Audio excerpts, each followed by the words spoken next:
Ladies and gentlemen, welcome to yet another episode of MDC. This is episode 131, and you might not recognize the voice because it's not the typical voice you hear, which is CT. He is backstage packing, getting ready for his vacation. It is the resident president of Bills Mafia, your boy Amicus, and I am glad to be introduced with my buddy Greenrat. Now listen, I don't know much about the Miami Dolphins, but Greenrat does. But we do have a few topics we want to discuss. And usually Bills Mafia gets involved. If you know anything about the MDC show, I get on here, I troll a lot, I talk a lot of smack with CT and the boys, Bleezy and Greenrat. And I think a little bit of that might happen tonight as well. But Greenrat, without further ado, how are you doing, my friend?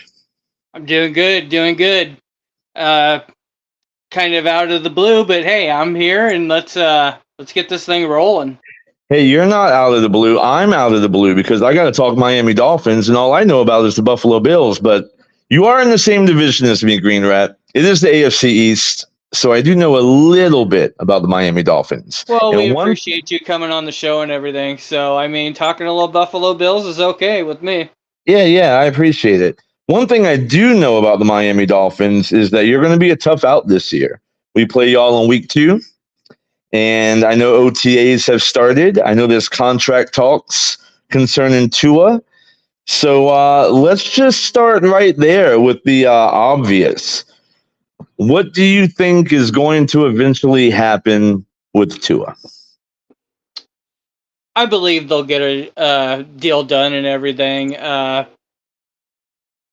I think if you go ahead and get him signed and stuff, it just gets cheaper and cheaper each year, and the percentage of what it is for the salary cap keeps going down percentage wise each year, even though it's a pretty huge sum. But I think they'll get it done. I just get tired of going through, all the hassle of it. But I understand that Greer has his job to do, and Tua wants to get his money, and we got other players we need to take care of, like Javon Holland and Phillips and Waddle, and I'm sure you understand the same thing with Josh Allen through the years, so... Yeah, well, his time's coming up real soon. I mean, those talks may happen this year as well, especially with all of these other quarterbacks getting these mega deals. By the time Tua's done, Josh Allen's probably going to be in the top 12 of contracts. And, no matter what you think of Josh Allen, a lot of the league, especially the players and executives, believe he's at the very worst, a top 3 quarterback. So how can a top 3 quarterback be paid top 13 money? So what's going to happen? We're going to have to deal with this as well coming up very soon. I was trying to read the banner and stuff. It's kind of small on my screen and stuff. Hey, Canes, how's it going? What's up, Canes? Oh, by the way, real quick, before you answer that question, CT has the admin rights. He's in the background. So if somebody wants to come up, just say you want to come up, and I'll DM my boy CT, and he'll try to get you up here. So the panel is still open. It may just be a little rocky at first as we figure everything out and get people up on the... I'm good. I'm right here. If they pop in backstage, I sent out the link to a few of the regulars. But Canes, if you want it, you can let me know in the comments. I can text it over to you. But you guys can hop on. I'm just trying to get shit done and listening and enjoying it, man. You guys are rocking it. Get it. Well, there you go. There you go. From the man himself. So anyways, back to the Josh Allen being paid top 13 money as a top 3 quarterback. We'll be dealing with that scenario very soon, possibly this year. So, yeah, I get it, man. As far as Josh Allen, like I kind of said yesterday, I heard some different shows on the tiers of the quarterback, and pretty much everyone was putting Patrick Mahomes on his own. Yeah. And then you had your Josh Allen, Lamar Jackson, and Burrow just for what they've done in the regular season and what they haven't done. If I was ranking, just straight on who I think's the best and everything, Allen, like you say, it is a top 3 quarterback in the league. I would probably put him at number 2.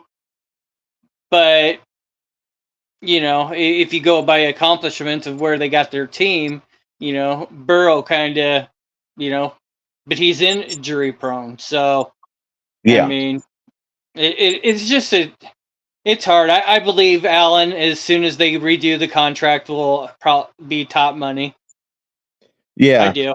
I think he'll reset the market for whenever it hits, and just hopefully your guys' what's the name of your GM? Brandon Bean. Bean goes ahead and makes the contract good for the Bills. Yeah, I mean the thing is a lot of these deals are going to be done projecting what the cap could be like, 5 years down the road, right? Because you can backload all these contracts, and if you know that the salary cap is going to be raised another $50 million in the next 3 years, I mean, I don't know the number, but we know it was higher this year than what all the GMs suspected it would be, right? So if things like that happen, and with all the deals, we're doing a fucking game in Brazil, bro. I mean, I just heard another possibility of Australia, being used in the future. So there's going to be major global money involved, which is going to raise the cap significantly. And so these GMs, even though they don't have a hard number, they have an idea. And a lot of these deals are going to be based and backloaded based on that. Well, anything around 55 million, I think, is going to be okay, because that's kind of what I was touching on is, say it's 20% of, your cap is your quarterback.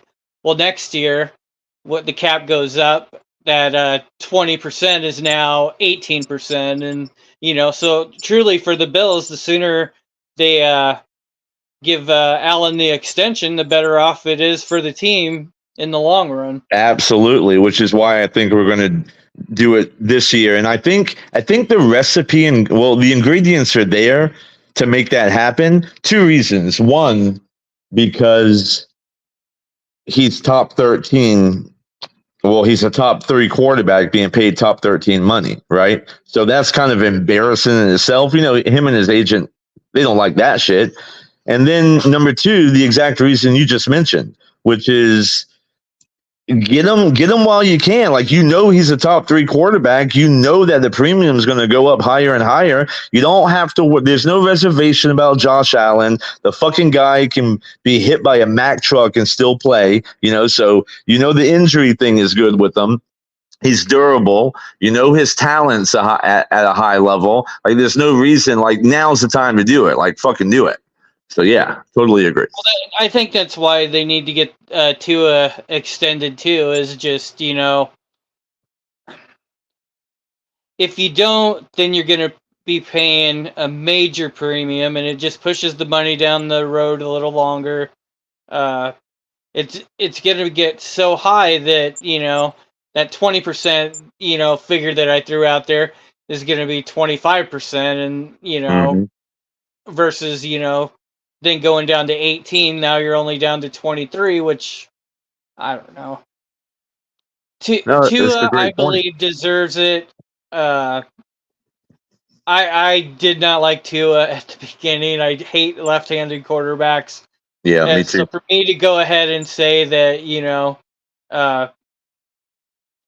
all top 10 quarterbacks in the league need to get their money, because the rest of them aren't very good.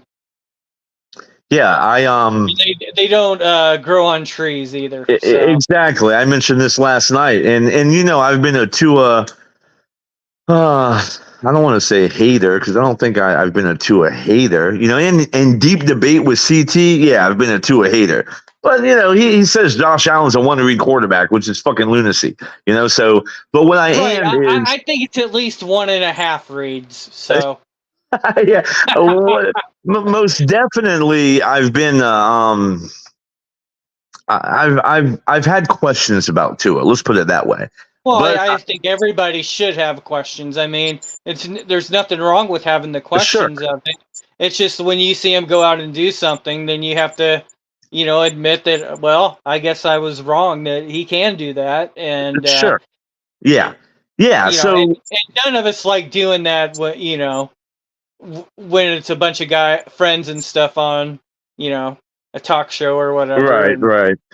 But yeah, so I've been hard on Tua in the past and everything, but I've also come to the realization recently, even on the show, where I said, listen, you can be petty about him not being like a Mahomes or an Allen or whatever, but he is an NFL quarterback, and he's not a fucking backup. He's a starter, and he does some really good things, and he works within the system really, really well. And you find success, and you win football games, right?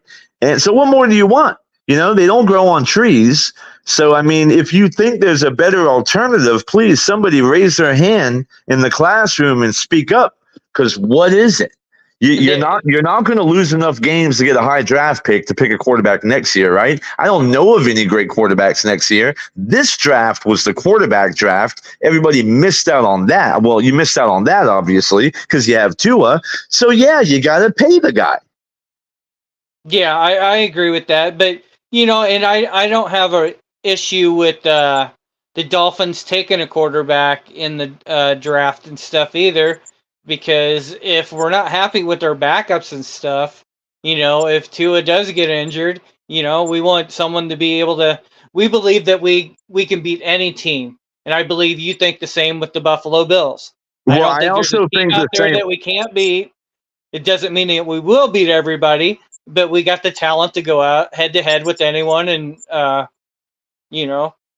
Yeah, no, I do know, but I also this is a testament to, and I think you would agree and say the same sentiments that I'm about to express, which is I believe that the Dolphins can beat any team as well, and I believe you believe that the Bills can beat any team as well.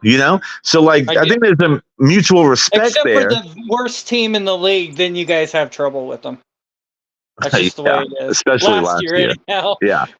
Yeah, well, that was during our wonderful Dorsey run. That gimmick OC that we had because he was friends with Josh Allen, and we just thought it was a great idea to bring about a Miami Hurricanes quarterback to try to come up with NFL playbook ideas. Yeah, that didn't work out so well. The thing is there was a lot of Dolphins fan that wanted him as an OC, but Well, yeah, he's a Miami Hurricane. That year, like 2 years before that.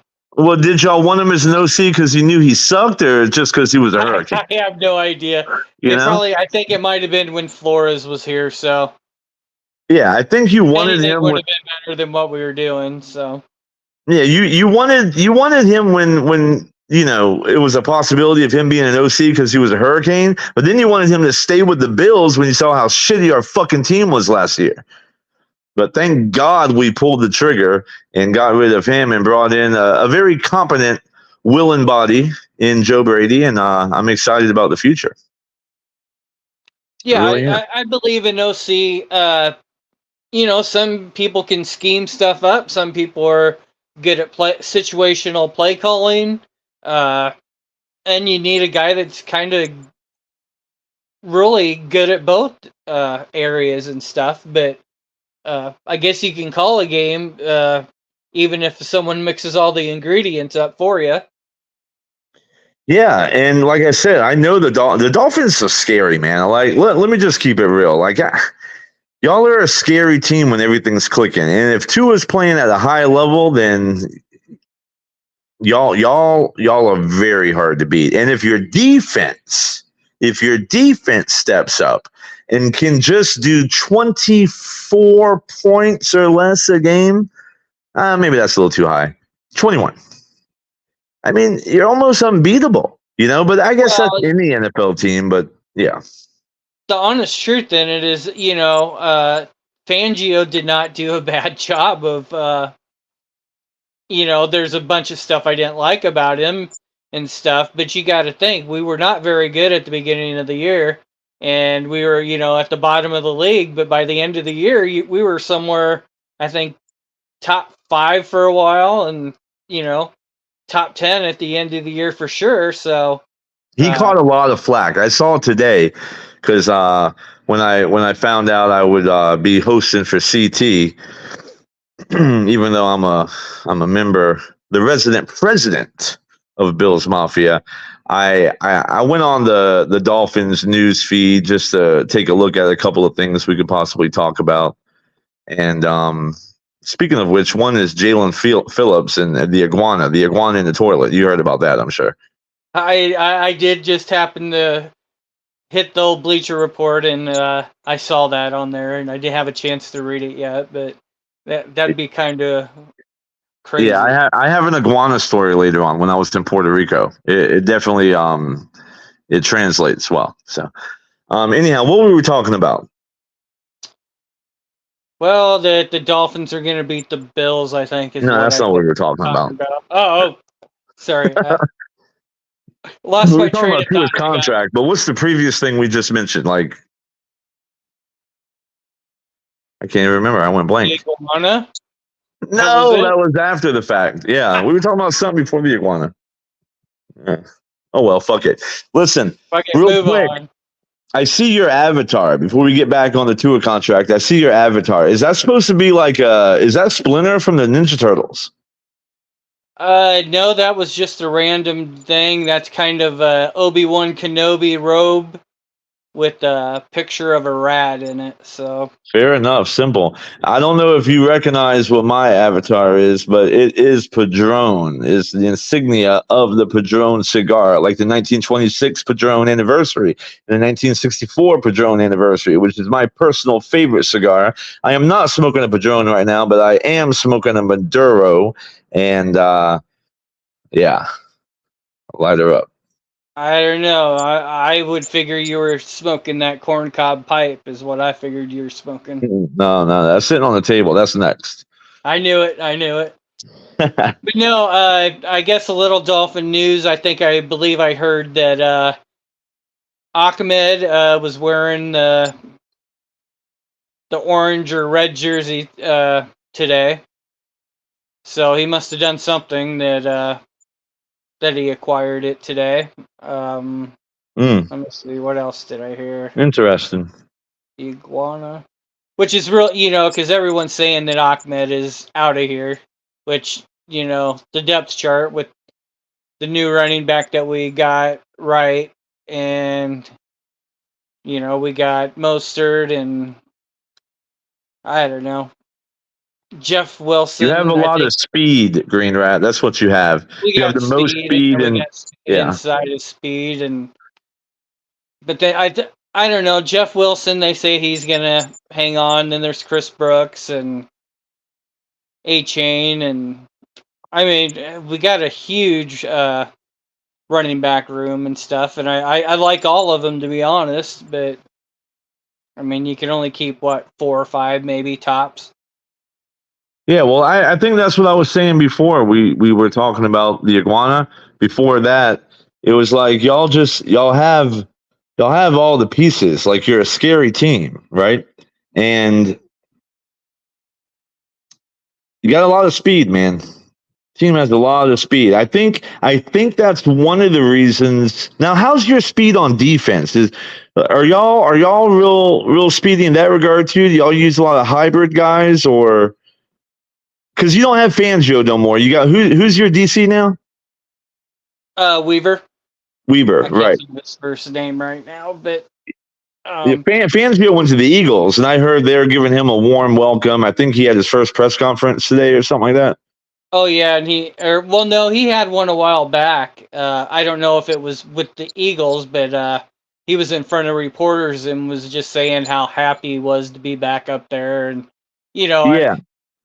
I mean, the fact is he kind of I think he said that, there's a good chance that he wanted to go to Philadelphia, but we talked him into coming in here for a year. And I think behind the scenes that he said, well, if I come here, you'd let me do my stuff my way. And, and then we'll go from there. And, that's kind of what he did. And some players weren't too happy with him, but. Yeah, well, that's what the headline was saying when I was reading it. That's what I was going to mention earlier. That the headlines, when I was looking up like different Dolphin news, one of the headlines was that, he received a warm welcome in Philadelphia despite a lot of criticism from the Dolphins players. So I wasn't aware when I read that. It took me back a minute because I wasn't really aware that the Dolphin players had criticized Fangio. I thought that was the fans that criticized them, but apparently it was the players. Javon Holland kind of had a couple of smart remarks here and there, and okay, that makes sense now. Kind of took a shot saying Weaver's a really nice, a good person and stuff, which is different than before. Kind of saying that Vic wasn't the nicest guy in the world, but I mean, to me, growing up and with Bobby Knight and coaches like that, that's just normal for me. It's the old school mentality. You do something wrong, you get your butt chewed, and that's just the way it is. He doesn't need to coddle you. You need to do your job. Yeah, we talked about that last night, I think, like how the Buddy Ryan and Bill Belichick and Vic Fangio and Sean McDermott, even though McDermott's younger than all those that I just mentioned, he still has that kind of hardened, old school, old spirit mindset. Those are just different teachers than a McDaniels, or somebody who's more of like a player's coach. Yeah, we talked about that last night a little bit. Yeah, you can throw Flo in there. You can throw, did you say Parcells? I mean, that's Bill Parcells. Yeah, he would be under that same category of Belichick. Yeah, and so a couple of those guys that were defensive coordinators in like the Texans and stuff, and. Now I remember like Wade Phillips was the head coach for us. That was the name I was trying to think Wade of. Phillips. Yeah. See, Wade Phillips never worked out with any team because he epitomized players coach. Like it's like he was,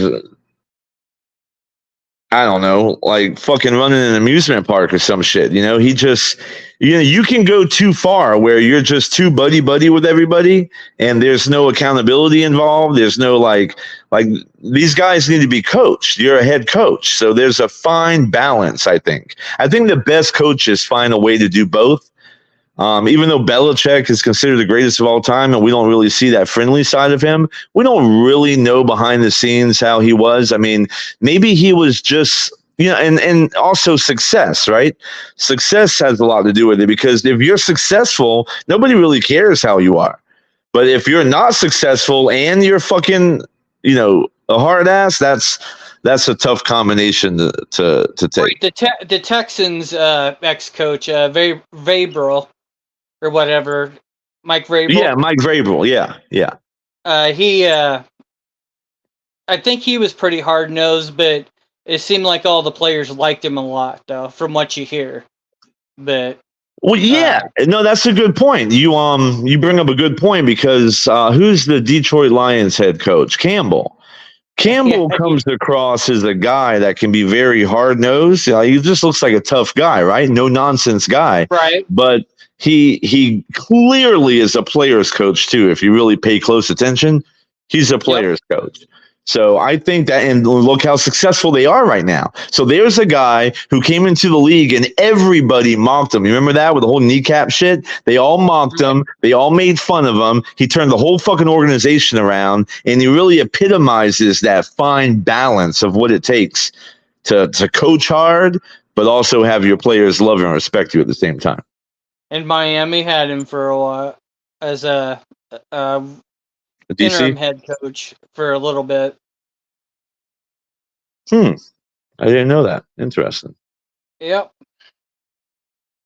Well, I'm a fan of McDaniels. Everybody knows that on this MDC podcast because I credit your head coach to all of your success. It's kind of a diss to Tua, But and I, we've talked privately. I give like when I'm not trolling, I give Tua all the respect he really deserves. Like I know where he stands, right? He's not a Right. shitty quarterback. He's not a one read quarterback. That's all trolling mechanisms. He's a very good quarterback, and he's a very capable quarterback. Is he lacking in some areas? Sure. Every quarterback does, but he fits that system really well. I just think the icing on the cake of successful football is McDaniels. I think he's the thing that tips the scales in that organization. Thoughts? Yeah, I think sometimes our offense with McDaniel kind of gets exaggerated at the end of the year. Like I keep hearing that we don't use tight ends. Well, you go back and watch our first 3 games or so. We used the tight ends. We used Craycraft. We used Smythe. We used everybody. The backs out of the backfield. We spread the ball, around to everybody the first 3 games. Then we went in and got a little cocky, and the Bills kicked our ass. Then we came back, and Tua and Tyreek and stuff got on such a roll that, it was just all Tyreek for a while. If it's working, don't stop doing it. I mean, if it ain't broke, don't fix it. Yeah. And then at the end of the season, we decided to run the damn ball. That, it's December. Oh, we got to quit doing what we do best. And we really have to run the ball a lot. And I mean, it kind of worked. I mean, it worked pretty decent in the last game versus Buffalo, but it kept the game close. And then, you make one mistake and Buffalo jumped on it, and that was it. Yeah, definitely. So I'm catching up on some comments. What's up, Leezy? What's up, MCJB? We don't have admin rights, so I can't post anything on the screen, but I saw them, so I wanted to acknowledge their existence. Also, CT, if you can hear me, Spidey is backstage, I believe. So he said and asked where your lazy ass is at, quote unquote. Greenrat, you mentioned something very interesting there, my friend. The whole tight end thing. I think sometimes as a fan base, we can take certain positions that are very successful on other teams and wonder why we're not duplicating that success, even though a lot of it has to do with schematics, coaching schemes, and personnel. Yep. But I remember on a lot of podcasts here and the whole the disdain for the tight end situation and the whole like how Gesicki was used. And I always thought to myself, like, I think a lot of that is like a victim of like the Gronkowski and Kelsey effect. When you see these teams, because think about it, man, the last teams to win, look at the last 10 years of Super Bowl champions. You basically have the Chiefs and the Patriots, right? Right. And they're tight end dominant. So that's what everybody sees. They see like in order to be a successful team, you have to have a competent quarterback and you have to have a great tight end. So what do you think about that notion of the fan base, kind of that psychology of seeing the Patriots and the Chiefs and their tight end success and thinking every team can do that? Well, I know some of us don't like to hear it, but, McDaniel's kind of step by step, installing, his vision of what he wants the team to be. And anybody that says that Mike McDaniel doesn't know how to use tight ends and make a game plan with tight ends are just I just real quick nuts. Wanted to say my bad, Spidey, but you're on now. My bad. I'm sorry, we had an intruder. Amicus is the host of this fucking show, and let's keep it simple. Spidey rocking that fucking Eichenberg jersey. I like it. But no, I think McDaniel, you got to think, That's right, baby. Eichenberg and energy here, baby. Eichenberg season to season. Let's go. Yeah, go ahead, guys. San Francisco didn't use the George Kittles. So, he understands how to use them. It's just we didn't have very talented ones. I mean, Smythe is a great at catching the ball. I mean, he hardly ever drops a pass, but he just doesn't break any tackles. He's not the fastest guy. We addressed that with what's his name, Spidey, the tight end that we got. You mean Jordy? Oh, Junior yeah, Smith Johnny or Smith and Johnny Smith, and we have for like a red zone target, like type of guy. Spidey's on the fucking moon again. We can't understand what he's saying. Earth to Spidey. Get better internet. Try it one more time. Can you hear me now? Yeah, you sound like a Verizon commercial. Go ahead, finish your take, buddy. Okay, I was just saying that Johnny Smith is our tight end, but he's more of like a seam threat and a yak threat. And then we have Cody Fortson, who's kind of like a red zone target guy, and he's athletic. He's got some athleticism to him too.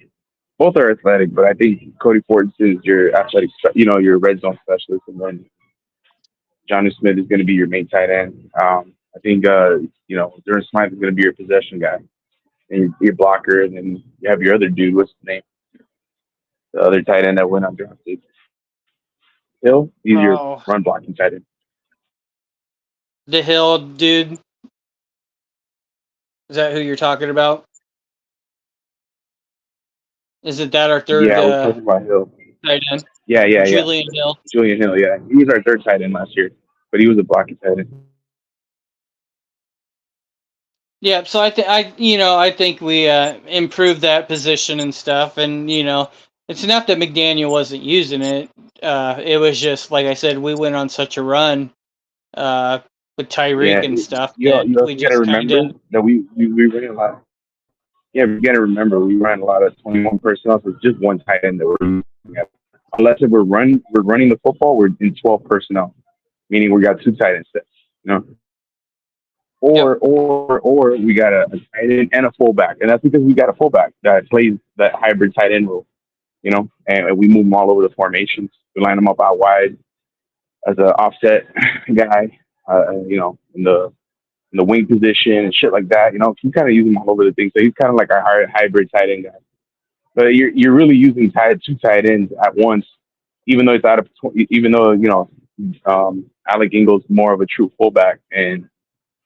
Well, not really a true traditional fullback, but you know what I mean. He's even though he's like on paper on the roster, he's a fullback. We use him as our tight end. So yeah, I wish we go 12 personnel, like more two tight end sets with Smythe and with Julian Hill, because they're really our two really traditional blocking tight ends, and then and we can use more like two tight end sets. Sorry, more like two wide receiver sets, and you can with if you have two tight ends on the field, it'll help our running game out. You know what I mean? We won't be so predictable because we're running so much fucking 21 personnel. You know what I mean? That's fair. Or you can, or if you want to run out of 12, right? You want to make the defense think you're going to run the football, but then you put in Johnny Smith, or you put in another wide receiver like Odell Beckham Jr. You can use him as your tight end as well. You could line him up as a tight end in the wing spot or flex him out or something like that. And, and you can use them in that way too. Hey, real quick, catching up on some of the comments. I don't have admin rights, so I can't pull them up on the screen. But Keynes asked if Josh Allen had the Miami Dolphins wide receivers, would he win a Super Bowl? And the answer is fucking A, right. Absolutely, emphatically, 100%, no questions asked. Yes, my friend. Multiple, maybe three in a row. What the Chiefs are going to try to do this year, Josh Allen would have already done. Shut up, you homer. Welcome, MCJB. I think. Welcome. I'm just playing. Yeah, that's. You want my honest answer, Amicus? Yeah. I think he would. Buffalo gonna be sorry. I think he would win the Super Bowl. Let me chill out. At least one Super Bowl, I think he would. What's up, fellas? How we doing tonight? Yeah, definitely. He'll win a Super Bowl, I believe. But if we had y'all's wide receivers, yeah, it's on. What's up, MCJB? How you doing? Yeah, brother. How are you? How can you add to this eclectic uh, panel of geniuses here? Let's hear what you got. Well, you know they call me Albert Einstein for a reason. I'm a genius. Go on. Anyway, I don't know what we talking about. Just All right, let's move on. Next topic: iguanas y'all in didn't hear me? toilets. Greenrat. Wow, y'all didn't What do you even think hear me? about that? I love Y'all iguanas in toilets. Time out. Hold on. Y'all didn't hear a word I said? And it's not that we didn't hear you; we just didn't care. There's a difference. Fuck you. Ouch. I know that hurt. That hurt. You'll get That over really it. hurt. Yeah, nah, fuck you. All right. I'll start with you then, MCJB. Jalen Phillips came out today and said he found an iguana in his toilet. Thoughts? I think he shits too much. So I was in Puerto Rico with the wife for our 10-year anniversary just this past December, and I spotted my first iguana. Never seen an iguana before. Well, I mean, like at a pet store, I guess, but not in the wild. This fucker was like 5 feet long, man. Hey, you went to I Puerto didn't Rico? realize they got that big, and I don't know. It's a little intimidating. They don't really. The one that I encountered on the beach, he didn't move. He stood his ground. He was basically saying, "This is my territory, bitch. Back up." Oh, And we went face to face, eye to eye, man to iguana. And Spider-Man, you hear this? I'm not gonna lie, I moved back first. I was like, "Here, Mr. Iguana, you've been here a lot longer than me. You can have it." So I can't imagine what he thought when he found the fucking iguana in his toilet. Yeah. Right. Yeah, iguanas here everywhere. Miami, Spider-Man, though. you heard that though? You heard this dude? He was in Puerto Rico. He was in our country. He was in our homeland, bro. You heard him? He said Yeah, he they went to treated me Puerto like a Rico. king, MCJB. Yep. It was great. Oh yeah. Yeah, because you know how we Puerto Ricanos get when we see white people. That's right. Now, I was just saying, what's it called? He said he went to Puerto Rico. I never been. I want to go see my homeland. Sorry. You've never been to Puerto Rico? You got an avatar with the Puerto Rican flag. You've never been to Puerto Rico. Nope, never have. Listen, man, the wifey and I, we went into the jungle, bro. The jungle, and like hiked the mountains and saw all the waterfalls. And the one thing about Puerto Rico, I'll tell you, you got to look out for those mongoose. Like 50% of all the mongoose population is rabid. And when I was there, we had hiked a trail that this little old lady hiked about 5 minutes prior to when I hiked it, and she got attacked by a rabid mongoose, and it like tried to rip her foot off and everything. It was a serious situation. Amicus, when my dad grew up in Puerto Rico, the mongoose, he had a pair of chickens. He had a chicken coop, right? And he raised chickens and roosters and hens and shit. When they would breed, the mongoose would sneak underneath his backyard, from underneath under his fence, and they would eat all his little chicks. Fucking mongooses, man, they're invasive. They don't belong in Puerto Rico. They're they're exotic species. Yeah, they're invasive in Puerto Rico, but they are. It's an actual real problem. It's like the rabies is flying around everywhere from these fucking mongoose, man. Yeah, 100%. Because when we were there, man, I had no idea. The locals came up to me and they were like, "Be careful with the mongoose." And I'm like, "Mongoose? The things that kill snakes?" They're like, "Yeah." There's like the 50% of the population is rabid up here. I'm like, "What?"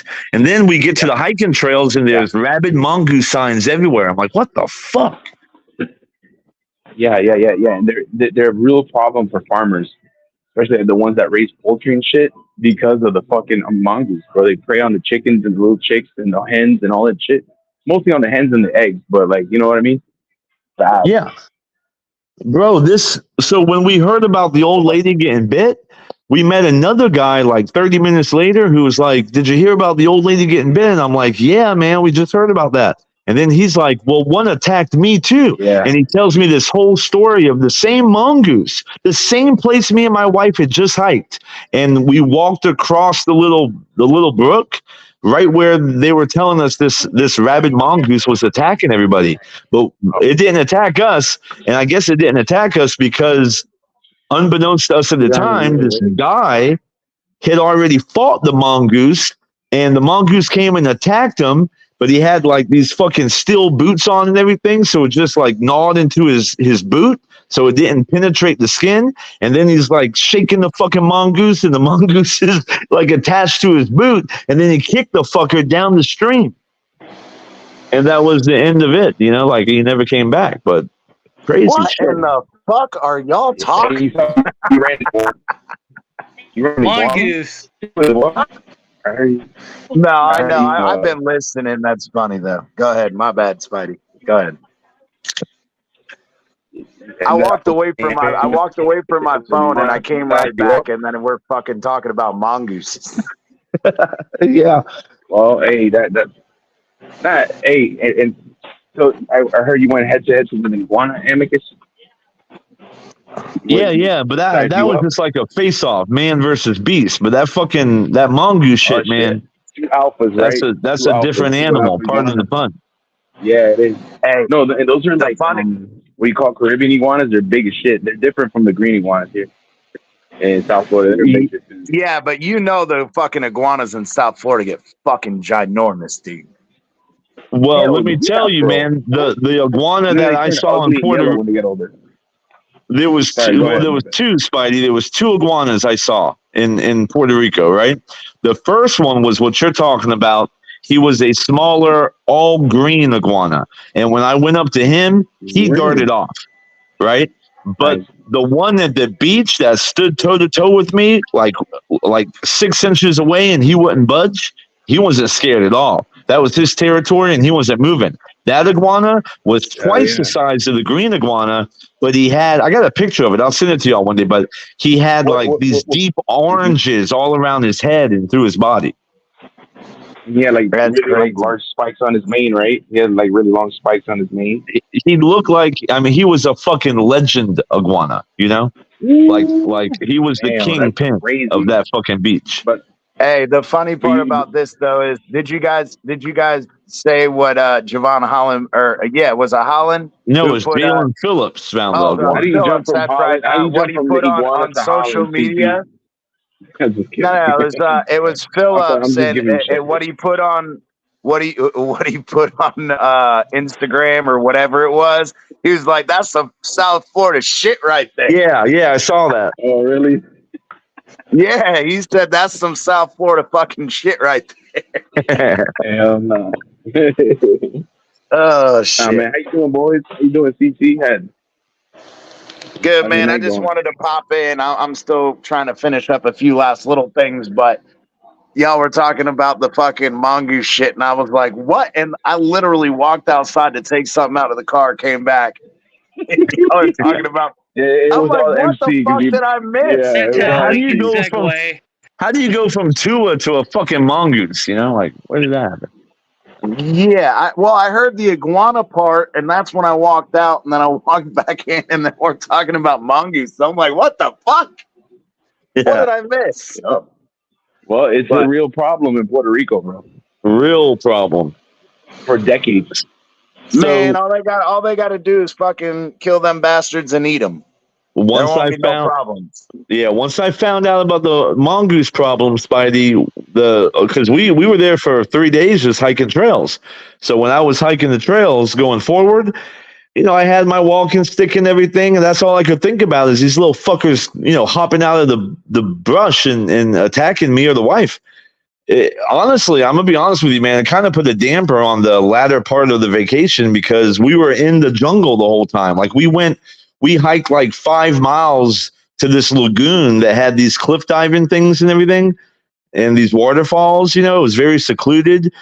When we didn't go with any kind of what do you call it, like guides or anything, we just like did it on our own, right? And I don't know, man. The mongoose thing was a damper for sure. True.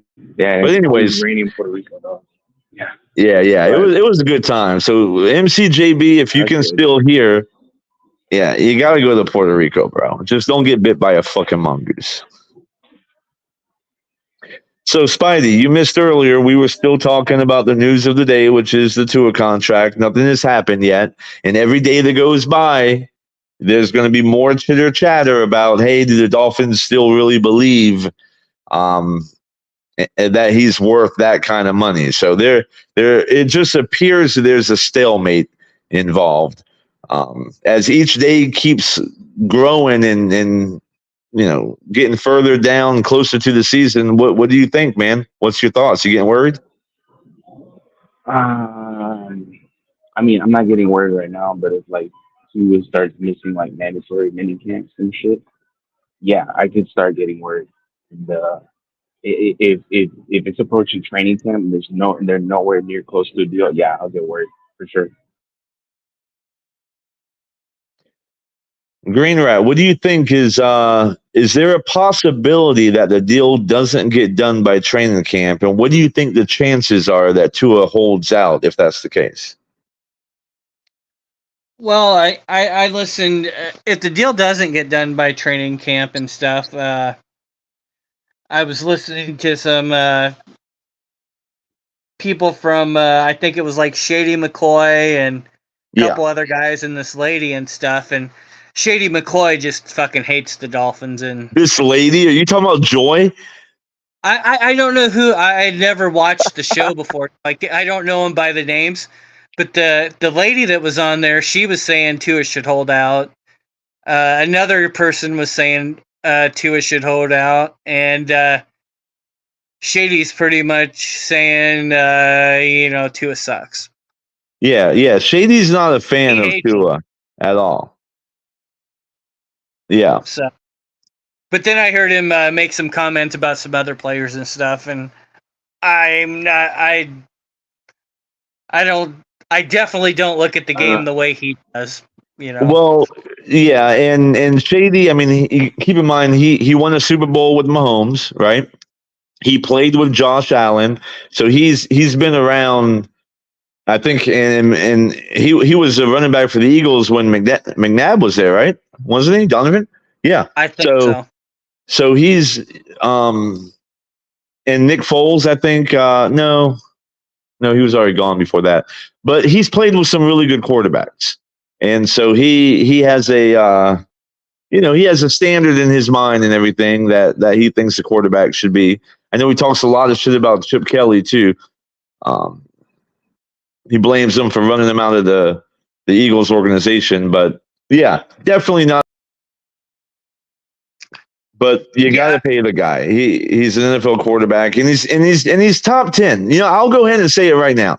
Tua is top 10, and let's go down the list one time because sometimes I don't really get to go down this list. I'd like to go down this list if y'all don't mind. All right, go ahead. All right, I'm gonna start out, and I'm gonna say Mahomes is number 1. Number 2, I have Josh Allen. Now, a lot of people have Burrow as number 3. I don't. I don't even have Burrow top 5. We can have that debate if you want, but the guy can't stay healthy. I think he was overrated in LSU to begin with. Even though he won a national, did he win a national title that year? Yeah. And so, before you get going, Amicus, let me ask you: are we talking the talent of the player, or are we talking production of what the team does with them? Sure. Just and I think you know there's what? a whole different ranking when you go that way. There is 100%. That's a great point. So let me clarify. I think it's a combination of both to an extent, but it's not 50-50 in my book. I think it's discretionary, right? So we have to look at talent versus production. But if the like a Joe Flacco, right? Joe Flacco had the production, but in my estimation, he didn't really ever have the talent at a high level. There's a lot of quarterbacks like that. What's the one from back in the 90s or early 2000s? Trent Dilfer, right? He didn't. That guy didn't have no fucking talent. Not when it came to elite quarterback play. But he had the production. He won a Super Bowl with the Buccaneers, did he not? So No, Dilford won it no, with the Ravens. That's right. Who was the Buccaneers one? Brad Johnson. Brad Johnson. Yeah. So Brad Not a Johnson, very good quarterback, but I mean he could play the position. right? But he had the production. So you bring up a very valid point. With my list, I'm going to use discretion, but it is most definitely leaning more towards the talent of the player than the production.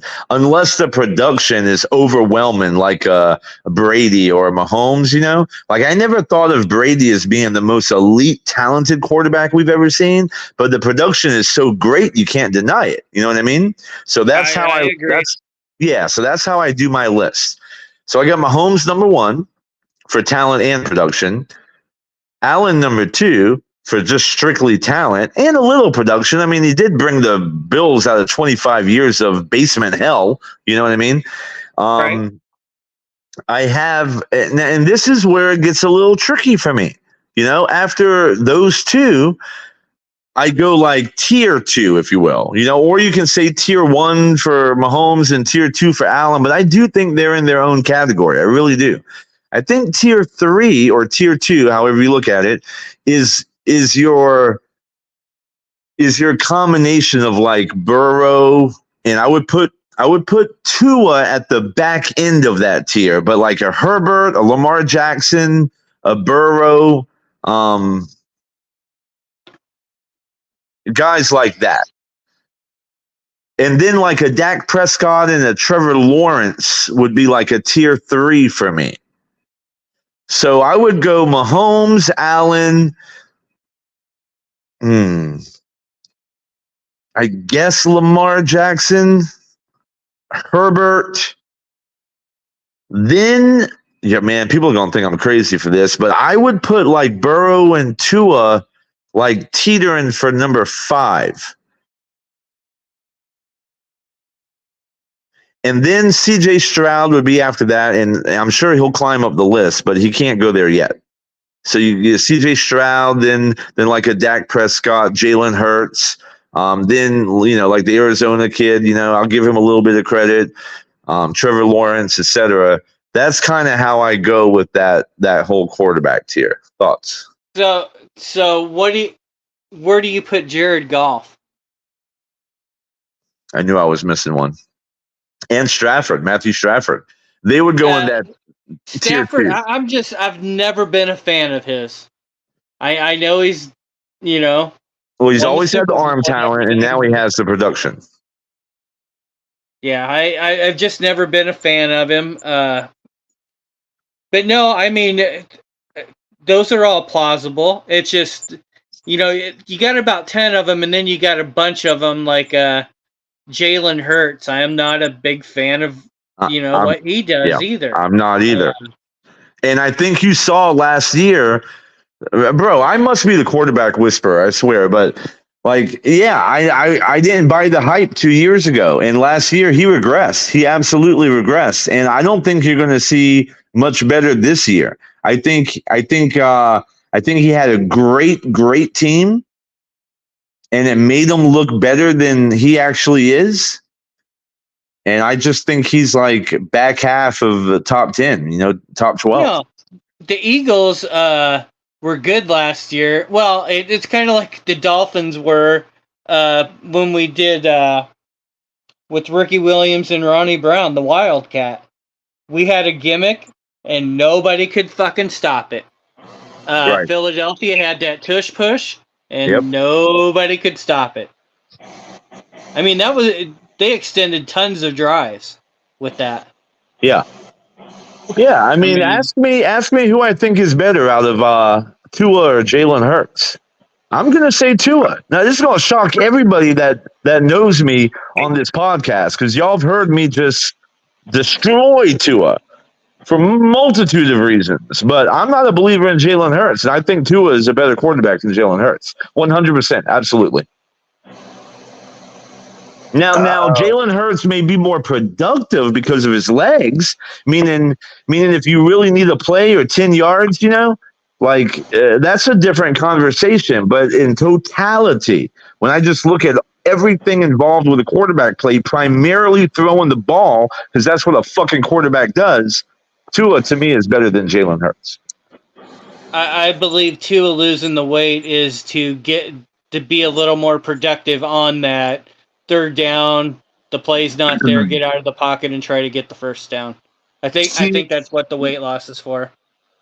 I agree completely, and I have to. I think it was you, Greenrat, who sent me it. It was either Greenrat or Spidey, and it was a compilation of Tua and his scrambling ability and his ability to make plays with his legs. And just I'll have to download it, screen record and download it and put it on here. But he had over 40 fucking plays where he was breaking people's ankles, Buda Bakers. He fucking ran over a bunch of guys. He has mobility. Now, again, does he have the size of a, say, Josh Allen or the speed per se of a Lamar Jackson? No, but he's still fully capable of doing it. He actually did it to Micah Hyde twice on that compilation.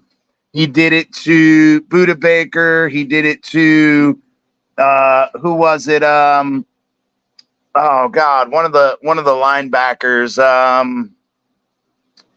Yeah, there was a bunch of them. I'll have to screen record it and see if I can put it up on here. But Tua has the ability to scramble. Yeah, I like your list, Amicus. I mean, like you say, Mahomes, for everything he's done. I mean, he is, I kind of put him by himself.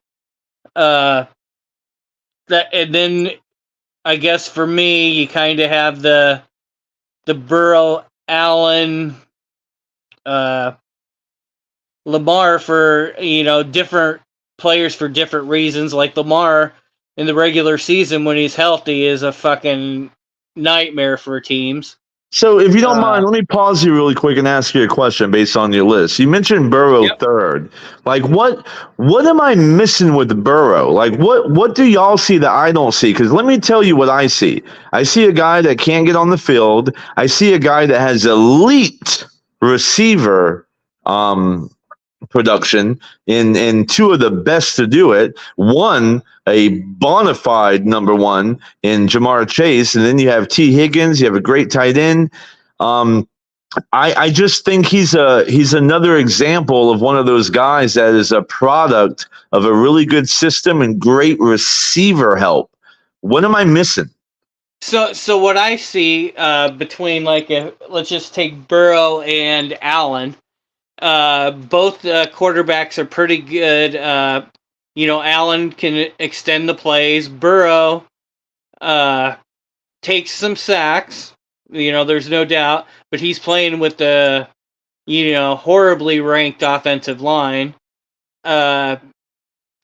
When Burrow's throwing some of his off-platform throws and stuff, they're usually pretty good-looking throws, unlike a Patrick Mahomes, which just fucking chucks it up in the air at times, and receivers somehow get to the fucking ball. This is very true. So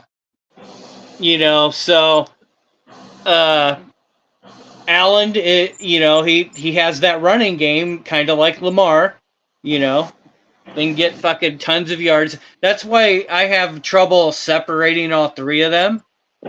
Okay. Because Burrow has got his team to the Super Bowl. My quarterback, Tua, he hasn't sniffed the Super Bowl yet. Josh Allen has sniffed it, but never made it there. Lamar, he fucking chokes in the playoffs. So basically, horrible. So you have Burrow as you have him as a cleaner. You have him as a cleaner pocket passer than Mahomes or Allen. Yes, I think he throws the ball better than those guys. more accurate. You could be right on that, and I think where I come in, where I don't have him so high on my list, is because there's just no wow factor, and I could be a victim of that. The whole wow factor, the wow factor matters to me as far as arm talent, and maybe it's not fair to some of those other quarterbacks. I might be looking at it the wrong way. I don't know. It's just hard for me because if you want to get critical, when a quarterback goes back and he just sets his feet and throws the ball, Tua is an extremely good quarterback. Right. When you set your feet. Burrow, I think he's pretty good when he sets his feet. Josh Allen's not bad when he sets his feet either, but I think you kind of mentioned the other night, Allen has a tendency kind of to pop out of the pocket early. Yeah, he can get a happy feet. I think he does a better job against Miami of staying in the pocket and then breaking out late. After we over pursue and get out of our lanes, he waits when he plays Miami. Other teams, he jumps out of the pocket earlier. Yeah. And if we could figure out how to get him to try to jump out earlier, I think it would be to our advantage. But if I was a defensive coordinator, Greenrat, just because I watched so much Josh Allen, I would do everything. Not that he can't do what I'm about to say, because he actually does this better than any other quarterback, I think, except at Tua because he's left-handed. So you kind of know where I'm going with this. But I would flush him to his left. That's your best chance, flushing him to the left and making him throw off his opposite foot. But he's pretty good at that too, to be honest with you. Yeah. So then I don't have Herbert up there. Truly in the draft, I probably would have taken Herbert. But I do know Herbert has been the victim of some hellacious drops and stuff from his teams. His receivers last year did not help him at all, which is sad. Right. I mean, I like watching Herbert. I like how he throws the ball and stuff, but I don't think he might not have all the marbles up there that he needs. Hold on 1 second. How did Greenrat break Amicus? Please explain. So, just out of jealousy here, I've been having these goddamn arguments with Amicus for fucking 2 years now, and Greenrat is the fucking one that got Amicus to finally admit that he's a fucking arm queen and that maybe he's not being fair to other fucking quarterbacks. What the fuck? Bro, you have one fucking show together an hour in, and he fucking broke Amicus. What the fuck? That's the way I roll.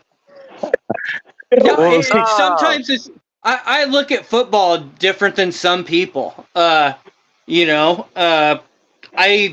believe my defense should fucking never give up any points. That's the way I look at it. So when they score on my defense, in offense, you got to take the ball, you got to throw the ball, you run the ball. Defense, it's a see ball, fucking attack. No, but I mean, Greenrat brings, he makes a compelling argument, and maybe it's his delivery, CT. I don't know. Maybe your delivery, Well, I didn't, and I think he did a much better job as far as, but again, you guys have had this conversation on the show with me on the show when we've talked about this list, and a lot of the points, and Greenrat brought up a couple extra points that I haven't brought up, but it's very similar arguments of, each. You want to know how I got him, CT? I can tell you. He let me talk. He killed me with kindness. That's he let me talk. That's. Oh, man. So anyhow, the rest of my list is with those quarterbacks there. Then you have Tua and Golf then the rest of them, to me, are just all about the same. I mean, each of them have their strengths and stuff, and teams and stuff. I wasn't a golf fan at all, but what he did in Detroit impressed me last year. Yeah. Actually, the last 2 years, I'm very impressed after he left the Rams and went to Detroit. Yep. That's where I think he's really taken his stardom and made it, hey, I am a good fucking quarterback. Where at the Rams, we went in there with Flo and just embarrassed the fuck out of him. Yeah, going back to Herbert really quick, like I don't know how I feel about Herbert. Like I see the talent and I see where he can throw like a good ball, but there's some mobility issues, and I know that that's not a necessity to be a quarterback, maybe more so today than the past, but there's just something like, I don't know, robotic to him that I don't like. It's kind of hard to explain. I know exactly the robotic thing that you're saying. Yeah.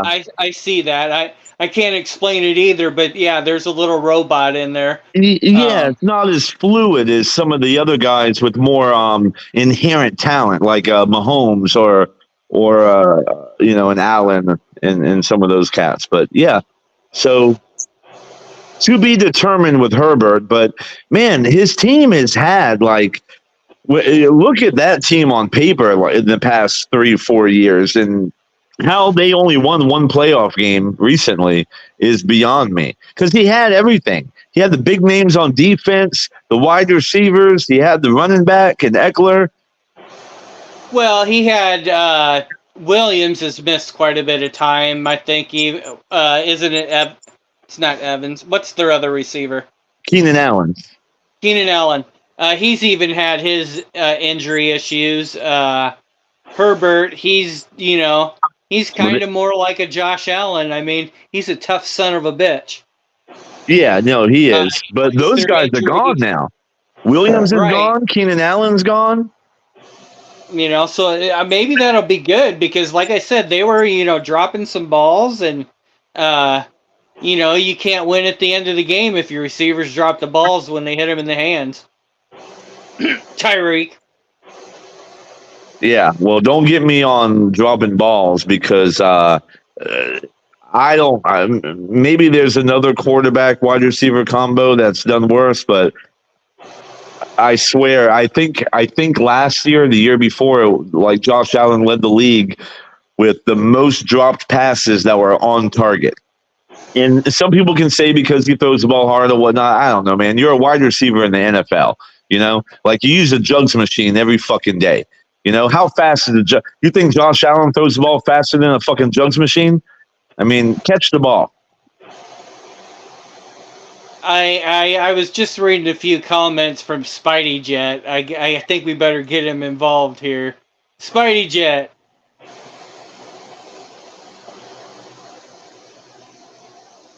See, and he's not even there. Yeah, well, Spidey, this is an open panel. If you have something to say, buddy, just say it. No, he was calling me a Jets fan. That's what was happening. So, damn, I had something I wanted to mention, but There he is. What you got, Spidey? He's on the other account because the avatar is blank. Yeah, he said he's had enough of the Amicus Greenrat Love Fest. Yeah.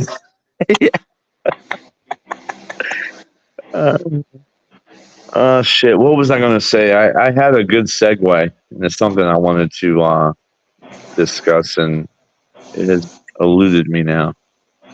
Damn. It'll come back to me. I was going to ask Spidey what went on in Twitter land today, but I think we scared him off or something. I don't know. I think he's trying to figure out his internet. Like, he's having problems. Where does Spidey live, man? Because, like, we got to get this cat some internet. He lives on a lake in South Florida. I think he's out there with the redneck internet. He's got satellite internet. I guarantee it. He's got that, or he's got the fucking old dial-up. No, I bet you it's satellite internet. His internet is attached to his roof. He's probably getting chased by a fucking mongoose. Probably. My bad. I was just getting home. My bad. What were you guys saying? Oh, you mean the chat? Nah, I think Amicus is just being polite. I think he's on his best behavior. You know, he's got to be classy. You know, he's got to be stand up guy. Because he's the host compliment tonight, the quarterback. so he's got to be exactly. Ding, ding, Be ding. politically correct. He put the pieces of the puzzle together. Good job, Spidey. He's got to be politically correct. So he's just saying what we want to hear. That's all. Boy, I'm gonna juice this thing for everything I can then tonight. Hell yeah, brother! We gotta Hell yeah, We're try gonna to be get in clipping anything the we can. shit out of this show, bro. We're Hell gonna be yeah. clipping the shit out of this show. So let's talk some real Josh Allen stuff now. Hey, and this is what Greenrat actually looks like. Not that shit that he has on his Abby.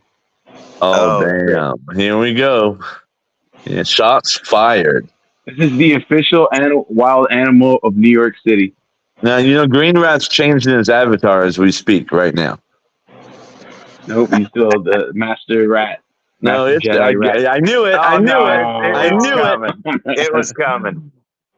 Yeah. Greenrat with his little baby boy, Spidey.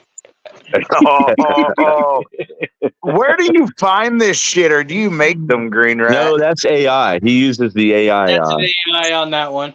Yeah. How in the hell do you do an AI? Like, do you type it in and like a rat with the pulling Spider-Man in a wagon or something? That's exactly what you do. You put in a prompt. It's called a prompt. So you use an AI generator, and then you put in the prompt. And if your prompt is descriptive enough, it will spit it out. Sometimes it works. Sometimes it sometimes it does the Tyreek Hill horse thing, So is there an AI generator where where Josh Allen's forcing a throw on his first read and it gets picked off? Oh shit! Oh no, never mind. That's called film. That's called film. That's reality. Yeah. Never mind. All 22. It's called every time we play the Bengals or the Chiefs. Yeah. Yeah. They either take away his first read, he just forces it up into the secondary, and then they just fucking pick it off. So before this thing goes Josh Allen has a really catchable ball.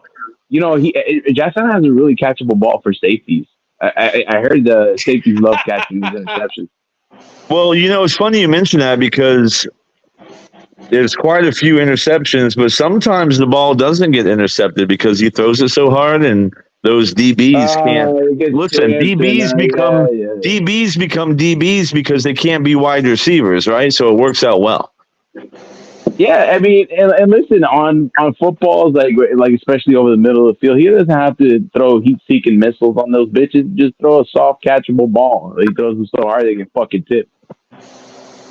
Yeah, he's not much of the finesse guy. He doesn't throw the little lob rainbow drop or the raindrop. Yeah. Yeah. That's not his style. So Spider-Man, what happened on Twitter today? I wasn't on at all. So terrible Twitter takes of the week. Let's go. Come on. Other than again, round 2 of the Tua Tagovailoa, Skylar Thompson comparisons. Who's going to be the better quarterback for the Miami Dolphins? Who's the better quarterback on the roster? That's some of the, and it's really 2 straight days of terrible Twitter takes. Of course, Pete in the way, and then you got dudes like Mr. Negative and some other dude named Honcho, whatever the fuck his name is. He showed up on Pete's show today. Hondo. Yeah, Honcho, and then come on, bro. Like, listen, these people always try to say that Tua, Skylar Thompson's the better quarterback because he had a better performance in the playoffs against Buffalo than Tua had against the Chiefs in the wild card weekend. Even though that's fucking bullshit because the defense that we faced against. It actually won the fucking Super Bowl. They're the number 1 or number 2 defense in the NFL, and they're being led by a defensive coordinator who has now 4 Super Bowl rings. Okay, and what's his face? Spagnuolo, and Spagnola. Yeah, thank you. And then you had two shutdown corners on the outside, and Trent McDuffie and the other dude, what's his name? Sneed. And Sneed, Darius Sneed, thank you. And they got much better linebacking core overall, at least. Well, you could maybe it's comparable with Buffalo, but they got better in 2023. But they had a much better linebacking core with this dude Nick Bolton and the other dude, the guy that was picked, Leo Chenal. Thank you, Leo Chenal. And they had a better linebacking core, like much more disruptive, defensive line with Chris Jones. Like, you know what I mean? Buffalo's defensive line didn't have a Daquan Jones in it that year. It was against a much weaker defense. Buffalo's defense was beat up as well, right? The safeties, Micah Hyde was banged up. Jordan Poyer was banged up. Tre'Davious White was also dealing with a knee injury and stuff like that. And I mean, yeah, bro, it's like, and it's we like, were decimated, Spidey. Right, and if you want to take that example, bro, I mean, look at the 2 times the Tua played, right, against Buffalo in 2022. In 18 minutes, they scored 21 points in the first game. We beat them, right? Even though, yes, you guys were without your 2 safeties. And then the second game, I think you guys played with Poyer. I think with the dude that had the cardiac arrest, was his name? DeMar Hamlin. DeMar Hamlin, yeah. He played the other safety position. And Tua put up 30 points in the fucking snow, nearly 30 points in the snow, 2 touchdowns, 236 yards. And he had 2 drop touchdowns in the end zone that could have probably won us the game. And there was another touchdown that one of the rookie wide receivers, Braylon Sanders, he should have ran a he should have just kept running on a vertical route. And instead, he just fucking stops in the middle of his route, and then just the ball sails over. He was throwing the ball thinking that he's gonna get open, and he just stops and the ball sails over the receiver's head. So it's like, why don't you mention that part? But the easier part is to remember, of course, is Tyreek dropping a touchdown and then Trent Sherfield dropping the other one after that. Why don't you fucking mention those drop passes? And then they completely ignore that, but they want to prop up they want to prop up Skylar Thompson's performance. And last time I checked, that same defense against the Jets, right, in Miami, the same defense, pretty much the same defense. Tua dropped he dropped fucking 30 points on that same Jets defense that when Skylar Thompson faced against that Jets fucking defense, they didn't score it. He only scored 3 field goals, and the defense provided the other points with the safety. It's like, it's so fucking stupid when these people try to compare Tua to Skylar Thompson. Like, they want to use I want to interject real quick as context. Yeah, go ahead, CT. No, I want to interject. If you guys haven't, I happened to be watching yesterday's Alan Poupar show, and Pete totally fucking put in there Skylar QB1 on his show during the live, and Alan fucking gave him the disappointed parent face. And even Alan said, he goes, "This is my disappointed parent face." Yeah, even Alan Poupar, you even got him shaking his head. That shit's crazy. When you got Alan Poupar shaking his head, who loves Justin Herbert and every other shitty quarterback, that even Alan Poupar tells you tisk, tisk, tisk, that's bad. Bro, well, but real quick, even in the wild card game, right? Like against the Chiefs, we played away. We played away, yes, but we played in much harsher conditions and against a much better fucking defense than Skylar Thompson played against Buffalo. Like, and Tua almost swept that fucking Buffalo team. So it's like, or the Dolphins, Tua and the Dolphins. So it's like, it's fucking crazy, bro. It's so stupid. Go ahead, Greenrat. My bad. Well, I think it was yesterday and stuff when they were talking about Skylar and stuff, and I have to give props to Lewis. Man, he was on fire. Talking today, about Skylar rolling down and patting the ball and not running missing and this and that. Guys, and missing wide open guys. Yeah, Lewis, he was on fire. I got to admit it. I usually wouldn't admit it, but he was. Yeah, well, the only one that really thinks Skylar Thompson is worth a damn is Pete's takes. That's it. And this Poncho guy, apparently. And this other guy. Yeah, he's the greatest. Oh, Mr. Negative. Yeah. Yeah, he's I always think you guys mentioned were telling me about 200. that the one time backstage about them fucking talking Yeah. stupid. And bro, because they want to use one playoff game where Tua played he played a better playoff game than Tua did against the Chiefs, the fucking Super Bowl champions. Okay, number two is like Skylar Thompson was still shit in that fucking game, and then Skylar Thompson was still shit in that game. He threw for 2 interceptions that ended up in 14 points for the Bills. Right? Am I right, Amicus? Yeah, you are. On that play? Yeah. Oh yeah. And real quick, like, go ahead, Amicus. What were you gonna say? Well, no. Finish your thought, and then I was gonna add on to that the Twitter take episode. So go ahead. Okay, so and then they want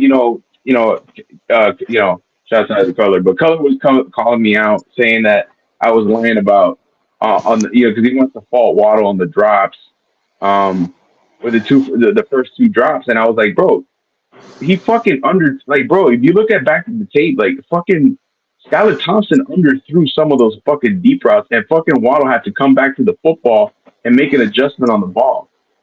And granted, yes, he should have came up with those catches, but it's like you're making it more difficult on a 5'9", 5'10" receiver to have to come back to the football and fucking catch it, because they want to give shit to Tua when times he underthrows the football. But when it's Skylar Thompson, they just look the other fucking way.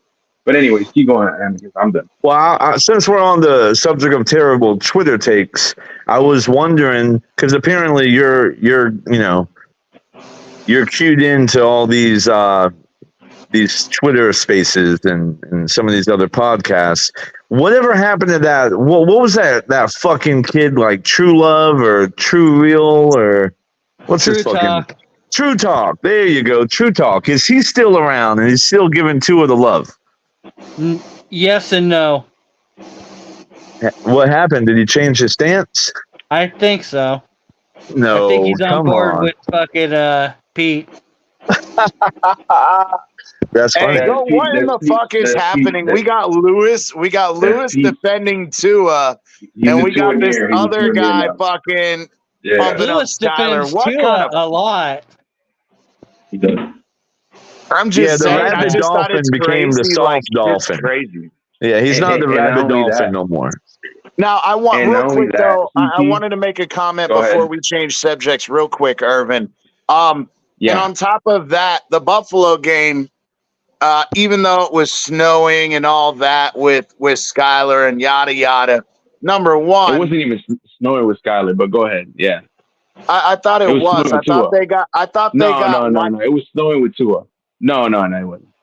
Oh, that's right. Yeah, it was Tua. It started snowing in the third quarter. We got the first half. But anyway, the thing is that Buffalo game with Skyler didn't have fucking negative 30 degrees, and sure as fuck didn't have 30 to 35 mile an hour gusts of wind. So I don't want to hear that fucking bullshit. And if I remember correctly, during the regular season, not only last year, but the year before, if I remember correctly, Skylar Thompson threw 3 pick sixes. In what game? So, yeah, What game? exactly. So, What game, CT? What are you talking about? he threw last year. Last year he threw the. Last year he threw the pick. Last year he threw the pick 6, and I don't remember which game it was. Yeah. That's Spidey's way of saying I'm not going to embarrass you, CT, with your incorrect stats. No, I know for a fact. I'll Google it right now. Now. But CT, but do you? Okay, and in that game against Buffalo, like the defense provided like 14, like really literally like 21 points, because 2 of those touchdowns, right? The touchdown and a field goal, because the touchdown was they scored a touchdown, then they scored a 2-point conversion, right? And they scored a 2-point conversion, and then they scored a field goal. So 2 of the interceptions resulted in 10 points, in 11 points, right? And then the defense scored another touchdown, a fumble recovery in the end zone off a strip sack by I think it was Phillips, I think, if I'm not mistaken. But the defense provided 21 points in that game. Like really, Skylar Thompson, if you take it away, right? They scored 34, so he really only had to score 13 points on offense. Let me also add, Spidey, that game you're talking about where it was snowing, it started snowing like in the fourth quarter. That's the home game in Buffalo where Right. it was near Christmas and Right. all the Bills Mafia started singing, let it snow, let it snow, let it snow. It was a really cool that was moment. not, as a matter of fact, number one, that was not the fourth quarter. It was in the middle of the third because it was during the start of the fourth quarter that the Dolphins announcers were talking about the Dolphins having to change the spikes on their cleats in between the third and the fourth quarter. Okay, and it had already been snowing by then. I thought it was the fourth quarter too, but I'm pretty sure it was the fourth quarter. I think it was kind of like mid fourth quarter. We could look it up, but but I did look up the Skylar thing. So in that 2022 year, 21-22 year, he had 3 interceptions and 2 of them were pick sixes. Oh shit, for real? I don't even remember that sequence, to be honest. But what I was going to say was Tua had a chance to win that game. Like that was crazy how like it's almost like when the snow came and the crowd started chanting and singing the song, that's when everything changed, you know? Well, in that was the Gesicki drop, wasn't it? And Amicus, I don't remember. But in that final drive, right, Tua delivered a strike to Tyreek Hill on a play action rollout, and he threw off a moving platform to Tyreek Hill on a crossing route. It was a nice throw, right? Outside the numbers, everything. And then on that other throw, he threw a back shoulder throw to Cedric Wilson over the top of the safety, right? Number 7. If you remember who was number 7, Amicus, for Buffalo. What's the play again? Give me the play. I don't know the player, just by the number 7. Okay, there was a rollout by Tua who threw to Tyreek Hill on a crossing route, right? So he threw off a moving platform. Then the second one was like a big time throw. I think it was on 3rd down or 2nd down, something like that. And he threw like kind of like a back shoulder to Cedric Wilson over a Buffalo defender, was number 7. I think it was a safety or a corner. I'm not sure who it was, but it had to be a corner. Yeah. So after that play, number 7. No, go ahead. I'm thinking. So on that, and it got us into Buffalo territory, and then we got a fucking penalty, right? We ran the ball a couple times, and then I think we ran the ball a couple times. Then we got a holding penalty. I think it was a false start, and then on 3rd down, we call a crappy ass fucking RPO leak to the flats to Durham Smythe. And it's like it didn't go nowhere. It got snuffed out by the Buffalo defense. Where this pass was it closer to the line of scrimmage or downfield a bit? It was downfield. Downfield. Yeah, it was in the snow. The snow was already falling like hard. It was a really nice throw by Tua, but yeah, man, it's like Taron Johnson. Taron Johnson, yeah. And he's a hell of a nickel cornerback, man. But yeah, that was maybe the best in the league. Wow. So yeah, bro, and it's like after those 2 huge throws by Tua in the snow, play calling just kind of fucking killed it, bro. And it was like, you know what I mean? And then you guys got the ball back, and then we couldn't stop you guys. And then I think I'm sorry. What's his face?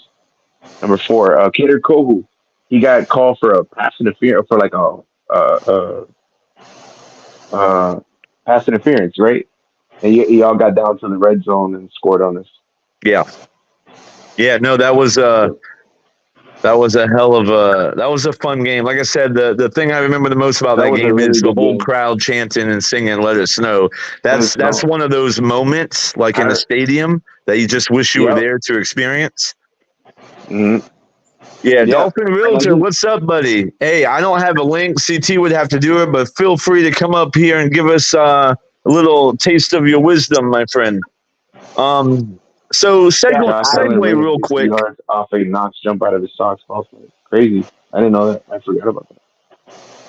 I wanted to And the Sherfield is not segue bad. really quick and mention a Buffalo Bills player that used to be a Miami Dolphins player, even though y'all don't have high regard for him because he, I think, only caught like 8 passes all year. But Sherfield?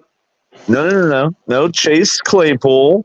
He's impressing a lot of people in Buffalo right now. And I'm just Really? wondering if we're going to get the Chase Claypool that lit it up his rookie year in Pittsburgh. I mean, he was fucking good in his first 2 years. Yeah, he was, man. And he seems real motivated right now. And I'm just curious from a Dolphin fan's perspective, how you think this wide receiver core would look if we had, a Samuel that's a Curtis Samuel that is already proven, right? We have Keon Coleman, who we're projecting to be, if he is, what we think he could be. And then you throw in the mix of Chase Claypool with the same skill set. If he is the Chase Claypool of old, what do y'all think of that as far as our offense? I mean, if you get that Claypool for the first 2 years, I say you have a pretty damn solid receiving core. I mean, you already have one already, but I'm saying it'll be even better, bro. I mean, Chase Claypool, if you get that, because he's a monster on the slants, bro. Yeah, If I'm you not can get going him to on lie, those man. edge routes and shit. Yeah, when I think Go of ahead, I'm 12 sorry. personnel and I think of Dawson Knox and Dalton Kincaid, and then having Cook in the backfield, and then the prospect of a Chase Claypool and a Keon Coleman downfield, that gets me excited. And then I didn't even mention MVS, Super Bowl champion MVS. I mean, Oh, if you guys all the got him? stars align, this could be a potent offense. No, and the thing is with Claypool, like he runs a 4.42. Like he's a pretty good downfield threat. Like if he puts it all together and he gets out of his own way, like yeah, he just got to fix his route running in his hands, bro. That's his issue. Yeah, Dolphin Realtor says he will be better there since he is better off script. That's a good point because it's not going to be these set plays of like get to your spot because you just mentioned the deficiency in route running, right? Well, hey, that's one of the reasons we took Keon Coleman because we do play off script and Josh Allen will roll out and give you more And opportunities to separate. So when you have a deficiency in route running, maybe the best scheme and quarterback to play with in the league is a guy like Josh Allen. Right. You're right. I mean, yeah. I mean, like I said, bro. Like if you can fix the hands and maybe his route running can be mitigated a little bit with the off script, Josh Allen's off script ability, where where he doesn't have to be a precise route runner, and mesh well by with Tua's anticipation and all that stuff. Yeah, I think he could find himself a respectable role. He's with the way Buffalo more like receiver Big Ben Allen is than Yeah. And he's a nice jump ball receiver. He likes that's just back shoulder 50-50 ball. I don't think I've Allen been doesn't worry about throwing a more pick. speed. So I just want to say this. Exactly. Hold on real quick, and I apologize. For whatever reason, it won't let me put StreamYard.com/whatever and drop the full link. But if you copy and paste that and just put StreamYard.com and then paste in the /whatever, that's the link. You guys can hop up. I don't know why YouTube does this to me. Leezy's able to drop it without any freaking problems, but for some reason, Well, StreamYard doesn't. CT, if I copy the link in our text and drop it in the chat, would that work? Try it, but I don't. I've tried it too. I don't know why. I think that maybe it's a YouTube setting that because Bleezy has the admin of the YouTube that yeah, he said he's just listening. That's fine. I'm just saying, for anybody else, there's actually 111 in the room. Give me a chance to I know all of you guys aren't on YouTube, but for those of you guys Twitch, Twitter, and all that other stuff, come on over here to YouTube, smash that like button, hit subscribe, hit that notification bell. We're here every Monday at 8:30, and we do impromptu shows throughout the week. So yeah. CT, I am currently streaming your this show on X, so So I shared it on Twitter. So you can get more views. Yeah, we have it on X. We have it on Twitch. I believe it's on. I don't know. He's got it on like 6 or 7 different platforms. So StreamYard doesn't tell Yeah. you Hey, if you guys where let me people do are it, viewing CT. from. You They said don't. it my failed. bad. Yeah, exactly. It won't let you, and I don't know why. Just But I don't know. I CT, think but it's it's a been doing YouTube that. thing. It's been doing that. Like it won't let you drop the link on the chat anymore. Has it been No, giving you it's those always problems for been a few like weeks? that. It's been like that since we started the Wow. new channel. But Bleezy can do it with no problem. I think it's just the setting. But I've Googled it. Bleezy's Googled it. We've tried to find out if anybody knows who has a YouTube channel and knows what the issue is. By all means, reach out to us and let us know. But keep going with the show, boys. I wanted to try to drop that so people can hop Nah, on you're and take good. Yeah, I don't know, man. I've run podcasts on my own channel before, and I've never had that issue. I even on this channel, I think I've dropped the link before, but it may have been the old YouTube channel. Yeah, there's something's going on. Yeah. Let me see if I could try to post it on the comment. Oh shit! Oh, There you go, Amicus. hold on. Dolphin Realtor, speaking my language, smoking on a Perdomo right now, Amicus. Cigar. Decent stogie for the price. Bro, let me tell you, man. Perdomo, you know Nick Perdomo, right?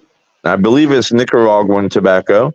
I got a Nicaraguan, buddy yeah, of I was mine gonna that say owns that. a cigar Yep. lounge here in town, and he traveled to Nicaragua and went to Perdomo's factory and met Nick Perdomo in person.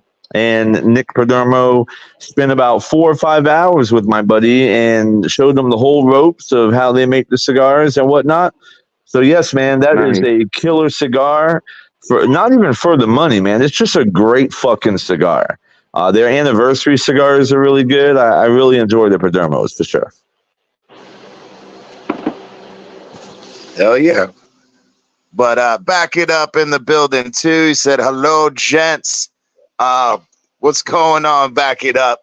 But yeah, let's get it back to football, man. You guys were fucking on a roll. Y'all been tearing it up tonight. Get it, keep going. Well, real quick, before we go to football, just to throw a caveat in the mix. Has anybody seen this new video of Scotty Scheffler being arrested? Did y'all see this shit? I'm curious what your thoughts were. Well, there is no video of him being arrested other than the one that's from the store front across the street. Right. Because the police department, the police officer never engaged his body cam, even though the it's not the sheriff because it's a police department. The Well, the officer chief of didn't turn police, his body cam on. yeah, the chief of police in for that district had said that they're going to be investigating it. Their policy is anytime they engage in anything, whether it's a traffic stop, whether it's questioning anything, they're supposed to engage their body cam. And yeah, they didn't engage it at all. They believe the defense attorney said they believe it's purposeful and that they intend to sue. And now the chief of police is like, oh, we're going to investigate it fully. If anybody did anything wrong policy wise, well, you already admitted that policy wise he did something he wasn't supposed to. So why isn't the guy fired? You just said that you're going to investigate it, but 2 minutes before that, you said that he didn't turn on his body camera, which is your policy. So obviously he broke the policy. Yeah. Listen, I saw that video today, right? And I follow golf extensively. I love golf. I play golf. I watch golf.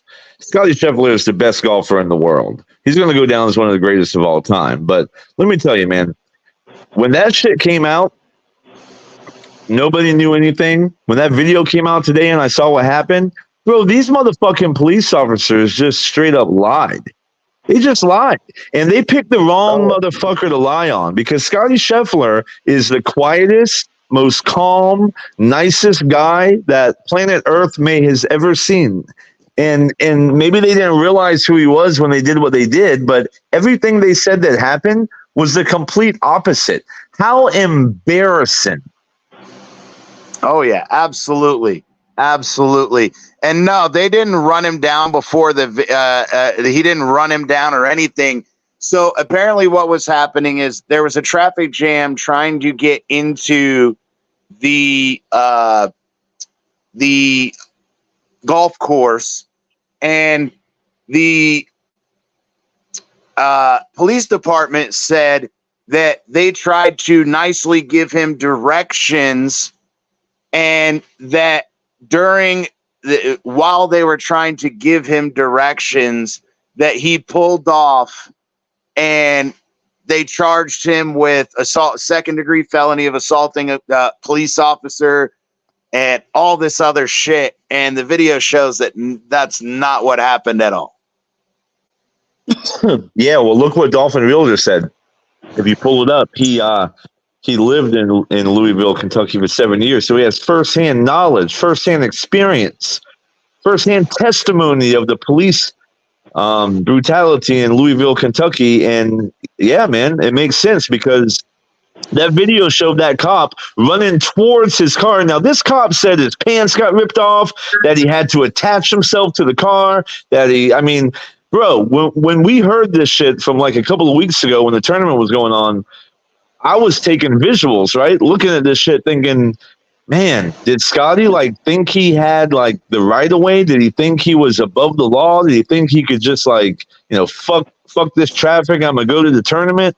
And, I started questioning it. I'm ashamed of myself for questioning it, because I know how police can be. And honestly, Scheffler should have got the benefit of a doubt. And in hindsight, the truth came out, and I'm glad. But man, that's embarrassing. That's embarrassing. You lie. You really didn't think any other cameras are going to be around? You're going to sit there and fucking lie, saying that somebody ran you over and shit? You were running after the car trying to break a man's window. And as soon as he saw that you attached yourself to the car, he stopped. And then you yank him out? What a fucking joke, man. Absolutely. And like I said, his attorney has already said they're going to be suing the fuck out of him. Well, yeah, as they should. As they should. Absolutely. That's the only way you hold them accountable, is when the police department not only loses that money and the government loses that money, the government starts keeping a closer eye on your department and making sure that you're doing what the fuck you're supposed to be. That's the only way you hold these motherfuckers accountable. Yeah, for sure. And for those that don't know, there's a podcast that I watch. He's a former law enforcement officer. He's black, and he was talking about, he did a short show on it. And if I hadn't brought it up, I could remember his fucking show name now. It's Taysom, something like that. Officer Tatum. Yeah, Officer Tatum. Yeah, Officer Tatum. And he was doing a little short show on it when the video came out, and he was like, yeah, this is why fucking people distrust fucking police officers. Absolutely. This is exactly why people fucking, when they're told, oh, be respectful and all that. I was raised that way. My family was in law enforcement. But when you have rotten apples like this, it ruins it for the rest of the good cops. Yeah, well, there's rotten apples as cops, and then there's fucking pieces of fucking trash that they have to deal with at times too. So, it sucks that we have these bad apples, but man, I watch some of these videos of these fucking kids and a lot of women that just are obnoxiously crazy. But here's the demarcation real quick. The thing is that if you have to do your job to somebody because they're acting a certain way, then so be it. You're a law enforcement officer. That makes sense. The problem comes in when you assume things and you react a certain way that's not justified with the situation at hand. just because you have a badge. And yeah, there is no trust. And how do you know that the next encounter you have isn't going to be with somebody? Because you have to understand that we look at some of these people as being like, you know, high authorities or whatnot, but they're just men. They're just women. They're like us. They put pants on like us. They have problems. They get in arguments with their wives. They make mistakes in life. And now they have all this responsibility of being the moral compass for the streets. That's a tall task to ask somebody that is already inherently fallible. Yeah, exactly. But I think that the overarching thing is it's one thing, like you said, Greenrat, say, yeah, you're used to dealing with the scum of the earth and you deal with all these terrible people, but you can't assume that every single person you encounter is going to be a terrible person. And vice versa, you know, if you think, especially like Amicus said, given the circumstances, the dude is in a fucking and I don't know, like he's in a marked car, CT. He's in a marked car as a PGA player. Yeah, but that's what I'm saying is so you know why he's there. It's not like, oh, it's some random guy on the street weaving through traffic and cutting this off and doing this and doing that. Like, that's where the circumstances matter. And when you cannot recognize, okay, he's trying to get in here, they're there because they're directing traffic. So you know that there's a traffic issue and you see that he's in a fucking marked car as a player, and you're like, oh no, he's trying to weed through traffic and this and that. No, he was trying to turn into the fucking golf course. Right. And here's what really probably happened, CT. Like a lot of these fucking guys, they get the little power trip, and he probably said something like, hold on. And Scheffler, windows rolled up, didn't fucking hear him. And so in the heat of the moment, the officer gets in his feelings and like, oh, you're disrespecting my fucking authority. And then he loses his mind and does that shit, then rolls into lies afterwards because in retrospect, he realized he fucked up and it just spirals out of control. I mean, this is like the perfect storm, man. I mean, listen, man, that's why you have to know, like you can't assume anything. You don't. I'm a proponent for law enforcement. You don't pull people over to try to find the drugs. You get tipped off first, and then you do it. This idea that you take every single person and snoop to try to find something is invasion, pure invasion. You have to wait for the crime. Yeah, your job. Seizure. Your job as law enforcement is not to prevent crime. It's really not. It's to document the crime after it fucking happens and apprehend the person that committed the crime. You don't prevent it. That's what we do. We prevent crime. They don't prevent it. They pull out their fucking pad and their pen and they document and then they go arrest. That's what they do. Yeah, and like Dolphin Realtor said, he said Louisville cops live in a very racist system where black folks and white folks don't pass 9th Street in the West End.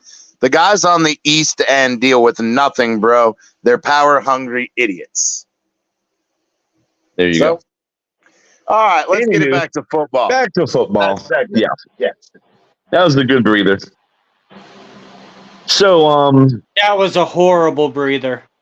Well, back to football. You don't like golf? You like Jared golf. I'm just a big component of. I think it's more of the places and stuff, because all that stuff, it just doesn't happen up here. I mean, there's little things here and there, but nobody up here gets worried about getting pulled over. They just don't want a fucking ticket for speeding. Yeah, geography, I'm sure, plays a big part. Absolutely, and that's all I want to say on it. So back to football. Yeah. So I wanted to talk about Jordan Brooks. Jordan Brooks, the new linebacker for the Miami Dolphins, did a presser today, and everybody was talking about, obviously, people not showing up for OTAs and all that. And he said, even though it's it's voluntary for everyone, for me it was mandatory. And they followed up by asking, why do you think that? Why do you think it's so important? He said, it's important to me because being a new guy on a new team, it allows me to meet, interact, and get to know the guys on the team. At the same time, it allows them to get to know me. It allows me to learn the system, learn the building, learn all these things. And so it's like, okay, it gives some credence to the fact of, there's reasons why each individual person who does or doesn't show up, there's reasons for it. And I just thought it was very interesting that despite the fact that the media continues to hound on Tua, there hasn't been any reports or outrage about the fact that on the same day Tua didn't show up, neither did Jalen Waddle, neither did Raheem Mostert, neither did Jordan Poyer. Like, there was 20 other guys that didn't show up. So why isn't everybody up in fucking arms about the other guys not showing up? I just thought Jordan Brooks's interview shed some light on that for me, and I found it very interesting, his response. It's because Tua is the greatest quarterback in the world, and everything revolves around Tua. Ain't that the damn truth? Well, hold on. I thought we just did our quarterback list and we came to an agreement. That was being a little sarcastic there. I'll throw that in there. It's ridiculous that everything Miami Dolphins has to be about Tua. The truth is all the offensive guys. We really don't have that many new guys. I mean, we got a running back and a couple of receivers. I mean, Armstead isn't going to practice Jonnu Smith all year until maybe a couple times, dress a couple times. But I don't even want him to do that. Hold on real quick. I want Armstead to be in fucking uniform, no pads, no nothing, but have your jersey on, have your pants on, and ride that fucking stationary bike. Yep. Go ahead, Amicus. Well, I was just going to say, we were talking about tight ends earlier, and I remember Jonnu Smith got that crazy contract from the Patriots, and I don't remember him really living up to that contract at all. This would be his first year in Miami. Do y'all know what kind of money in comparison to what the Patriots gave him that y'all gave him, and what you expect his production will be, seeing as how he really didn't do shit in New England? I think New England was over. They had too many tight ends, didn't they? Yeah, they did. Yeah, they gave like two of them. They had Gesicki, Jonnu Smith, Gesicki, and what was the other one? God, he's still on their team. Can't remember him. The one they used. Yeah, pretty much. But he's a blocking tight end, by the way. But anyway, no. So the Dolphins signed Jonnu to a 2-year, $8.4 million. So okay, so that's a lot better than what the Patriots gave him. Yeah. It was Henry. Henry is his name. Yeah.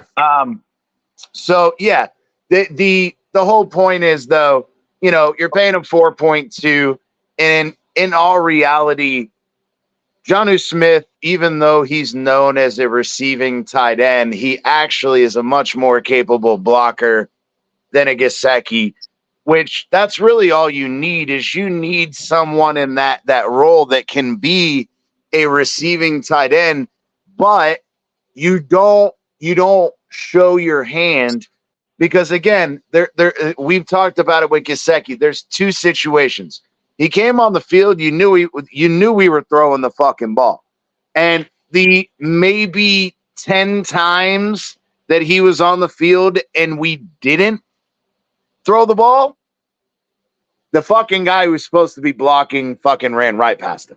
Yeah, well, think about it. If you can't block worth a damn, then you're just a slow wide receiver, right? Like what makes tight ends so special is that they're blocking and you don't really know when or if they're going to break away. So, but that's not true though. There are other tight ends, again, that are strictly passing tight ends. However, they're not poor blockers. They're not good blockers, but they can get in front of a fucking guy. So CT, there's a difference between getting in front of a guy and really manhandling the line of scrimmage and then breaking from them, because now the DBs and everything are seeing, okay, like they'll take their eyes off of him. If you're not going to break away and try to catch the ball, you're going to move to another area to be effective as somebody defending the ball. And I agree, but that's what I was trying to say, though. The point I was trying to make, though, is if you're even a fucking halfway decent blocker, they can't you don't pigeonhole yourself or show your hand. Right. If a guy is an absolute fucking atrocious blocker, then, like you said, they're not even going to think about, oh, Gesicki's in line. Oh, I got to worry about them running the fucking ball. Exactly. I'm going to stack this end of the line of scrimmage. No, they're going to fucking play off the line, and they're going to wait for Gesicki to run his fucking route. Exactly. That's my point. Yes. Yeah. And the thing is Jonnu is a decent blocker. Is he good? Yeah, no.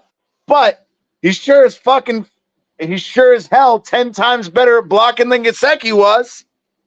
Well, that's why I think everybody's really excited about like a Dalton Kincaid, who people have comped to Kelsey, not production-wise. You know, nobody's saying he's going to be a Hall of Famer, but there are comps there for the simple fact that he is a good enough blocker, but you could also swing him out as a slot, you know, and he can block well enough to get the DBs thinking like, okay, maybe this is a running play. So that creates that separation that he would need to be an effective pass catcher, which he was in his rookie year. Absolutely. And that's kind of what I was getting at is, you know, if you get a guy who can play in line even somewhat decently, it allows you to create doubt in the defensive back or the defensive player's mind of what's coming. And when you're predictable as we were with Gesicki, it's not doing yourself any favors. And Jonnu allows you, especially if it's tandem in two fucking tight end sets with Durham Smythe and Jonnu, people are going to assume that Durham Smythe is going to be the blocker and Jonnu is going to be the fucking route runner. But who's to say that you're not going to reverse that? Because Durham Smythe's a great blocker. He's got pretty damn good hands, but he doesn't have the catch radius. He's not a fucking Mike Gesicki. He's not a Jonnu Smith as far as, you know, premier pass catching skills. So but it allows you versatility. And it allows you the ability to trick people, if you guys get what I'm following. Well, yeah, no, I do. And you mentioned the key word there, trick. So I have a play that I've thought of before, and I want to hear y'all's opinion because I've never seen it done. But I don't know why it's never been done. Maybe I'm an offensive genius and nobody knows. We'll see. But what if you had a package? Let's just take the Bills, for example. Dawson Knox and Dalton Kincaid. Dawson Knox is a very capable pass catcher, as we all know, but he can block effectively as well. Kincaid can block a little, but he's a great route runner, great pass catcher. 12 personnel, right? You have both of those guys because 12 personnel, you got two tight end sets. What if you do a flea flicker, but every flea flicker is like going deep because all the DBs come up on the running play, right? That's the whole purpose of a flea flicker. But what if one of those tight ends on the running play, flea flicker, breaks off and you just do the flea flicker for 10 to 15 yards to the tight end that breaks away? Why does a flea flicker have to go 50 yards is my point. Because the reason that they're trying to do that, like you said, they're drawing up the coverage and they're trying to take advantage of one-on-one matchups with outside wide receivers on cornerbacks. Whereas if you're in that 12 personnel, even if you have an extra box safety or something like that, unless they bite totally fucking hard on the run, maybe I guess you could get away with if you go with the flea flicker and you have, if you have two tight ends, say on the right side of the field, you have your solo receiver on the left, and you have one of those tight ends have a delayed release to the left side. Exactly, the delayed release. That's my point. Yeah, you could, but the thing is that tight end going to be fast enough to get to the spot Kincaid could. Before a linebacker or a safety that's in that area is going to recognize the trick play? Are they going to be fast enough to get to a spot? You still have a mismatch either way. You're doing it just wrong. What you do is you run the flea flicker and turn it into a screen pass to your running back that flea flicked it to you, the quarterback again. Well, that's a good option just too. Let everybody go by, and you got all your linemen and your running back, and that would be kind of interesting. Yep. Well, that's my point, Miami Greenrat. actually kind of did that. The ball got tossed to 2 and 2 tossed it right back to some. I can't remember what game it was, but it looked like hot potato. Yeah, I just think there's an opportunity there if somebody really got creative with it. Like you said, whether it's the running back or a tight end releasing late, where there's a little soft spot right there. Because as soon as the running back would toss it back, they're going to all run past him. Yeah. Yeah, now everyone go by. And two things that TDR said is he said, we need a quick passing scheme and adding 2 receiving tight ends and the intermediate might open up a bunch. Jordy Fortson is pretty damn good. And I agree with that. But as far as the flea flicker, he said it's a slow developing play. Takes a lot of time to do a flea flicker compared to a common drop back. And I agree. And that's kind of what I was saying is not only does it take time as far as putting stress on the O-line, but you also have to have a tight end fast enough to get to an open spot before the linebackers are able to recognize what's going on. No, I agree. I just think if you have a rare talent like a Kincaid, or even maybe a Pitts or out of the Falcons guy, it could work. Well, you could run him right down, right behind the defensive line. I mean, you don't have to go 10 yards down. You could go like 1 yard because the whole offensive line and defensive line are going to be pushing towards the quarterback. I mean, you just have to go across. You don't even have to go downfield, and you could be wide open. Yeah. Yeah, but the problem with that is if you have, say, knowing that you're in a 12 personnel and you have safeties close to the line of scrimmage that are there in run support, but if they recognize fast enough that it's a flea flicker and being so close to the line of scrimmage, unless that tight end is fast enough to outrun a fucking safety, I think the safety is going to make the play. So another thought.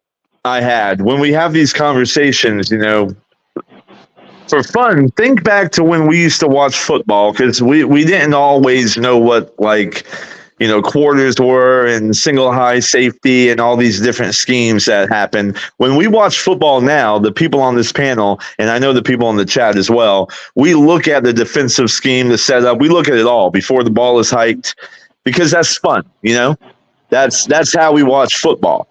But do you remember the days when we watched where we didn't know any of that shit and all we did was keep our eyes on the football? And you know what I mean? Like, it's a different perspective. I watch football with a lot of people that watch football that way.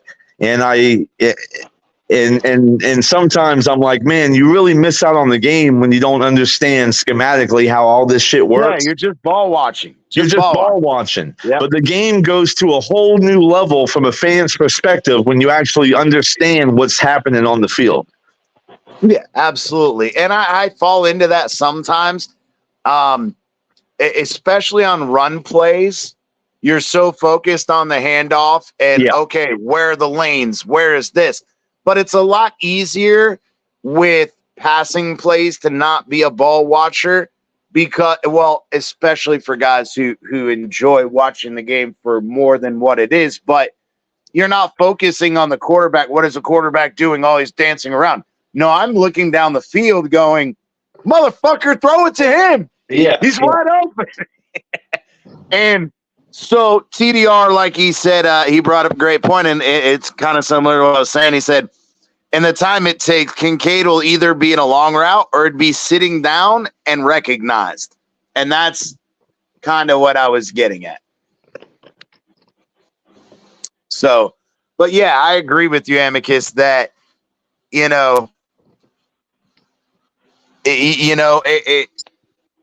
there are so many people that ball watch that they don't understand the schematics. They don't understand the complexity of the game.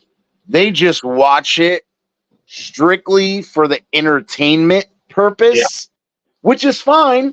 I'm not knocking it, but no, we all were there at one time. Yeah, but even the ones that are older that still they've never made the transition from being the ball watcher entertainment type. But then they want to come on panels and shit like that. Pete. Oh man. Where you come on a fucking panel and you try to speak about something that's way out of your fucking realm. Come on now. Pete's not a ball watcher. He understands. Oh my God. If you watch his shout out to Cap for Life. Love Cap. And I love Pete too. But one day, Cap for Life told me, oh yeah, Pete's doing a film breakdown. This shit's good. You should come over and watch it. I went over and watched it for about 3 fucking minutes. Oh, man. And that's all I'm going to say. If you want to go watch it for yourself, go watch one of Pete's film breakdowns and you'll understand what I mean. So, who do you think gives the best breakdowns in the community? TD or Reason? Or neither? Neither. The one of the best guys. Well, okay, there's 2 of them, but now, okay, if you're talking strictly Dolphins community, Ryder McConnell. Ryder McConnell does some of the best fucking Dolphins film breakdowns out of anybody in the community. Yeah, Buffalo has a couple of really good podcasts. Listen, but he doesn't do panels or anything like that. Right. Like he just strictly does pre-records. He breaks down shit and whatever. But yeah, if you want to say guys that do breakdowns that do panels, that's a good category. I'd have to say I think DDW would probably be on the top of that. But DDW doesn't do panels. Well, yeah, that's true. Yeah. And neither does TD, Yeah. Neither does Reason. Really, none of them do. Yeah, exactly. So I don't know. I guess you can't really. Yeah, I don't know. El Cap takes it. So he wins by default. Yeah. Shout out to El Cap, man. I love him. I don't think shout out. there's a real question, and depends on if it's just the people we listen to for the most part. It probably is Reason. Now, how he gets it all broke down, I don't know. But I think some of this CT and Reason just don't get along, so it's hard for CT to give Reason. Well, you know what, son? Real quick, CT. Well, no. Hold on. Let me address that. At one point, we didn't get along, but I don't really give a shit either way. My thing is I don't watch his stuff anymore, so I'm not going to comment on something I don't watch. I'm not going to bash him, nor am I going to give him credit because I don't watch it. I can't comment on it. But Dolphin Realtor says, ha ha ha. Pete can't recognize the closed option to save his life. He said Ryder is great. Yeah, I agree. I like Ryder. Ryder's really good. But yeah, I don't have a problem, bro. I mean, from what I remember watching Reason and all that, yeah, he did great. Him, Ball Game, and what's his name? Martin. Yeah, they did a great job back when I used to watch it. But again, I can't comment on now because I haven't watched it, so I can't comment. So what are you guys talking about? Who has the best breakdown? What person in the community has the best film breakdown and knowledgeable film breakdown? And I said for me it was Ryder, but to Greenrat's point, I second that. I do. But again, he said that then we got into the topic of those that actually have panel shows, and then Amicus said that El Capitan wins by default. So, well, no, you said he wins by default. I just said he wins. Well, yeah. But again, how many other? I mean, shit. We don't even do. I mean, me and my shitty Picasso drawings. Before you bring it up, Spidey. So fuck you. I took your thunder away. But we don't do that. Well, that's a fact. That's a matter of fact. Your art skills are shit. Hey, here we go. That's fine. My fucking number skills and my fucking ability to do other things are my fucking benefit. But I will fucking not lie. Yes, my art skills are shit. That's fine. So real quick, I was just going to say, in the Bills community, there's nobody that does panels, right? So it's really broken down to the guys that are entertainment oriented, and then the guys that are film breakdown oriented, and there's some decent options in both, but there are probably better film breakdown guys in the Bills community than even entertainment, because nobody does panels. So the Buffalo fans that do good film breakdowns are the guys that do cover one. They do very good. Yeah, absolutely. They are very good. Yeah, but so the other thing we were talking about, Spidey, though, is what brought on that whole conversation was we were coming up with some stuff. Greenrat brought up a great play, and Amicus brought up a great idea for a play, and it's like,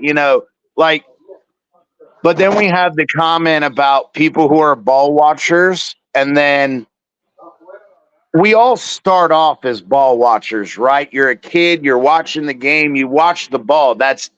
You're there for the entertainment value. But then as you get older, you start moving away from being a ball watcher, to where, like I gave the example, you used to watch the quarterback, running around trying to avoid the fucking rush and whatever, and then they throw the ball and you're like, oh yeah, what a great play. But to my point, I was saying, like, in the run game, once the ball's handed off, it's kind of hard not to be a ball watcher when it comes to run plays because of, the close proximity of things. But I find myself with the passing plays, once it's snapped and you realize it's fucking pass play, I'm looking downfield and I'm going, he's open, you stupid fuck, throw the ball.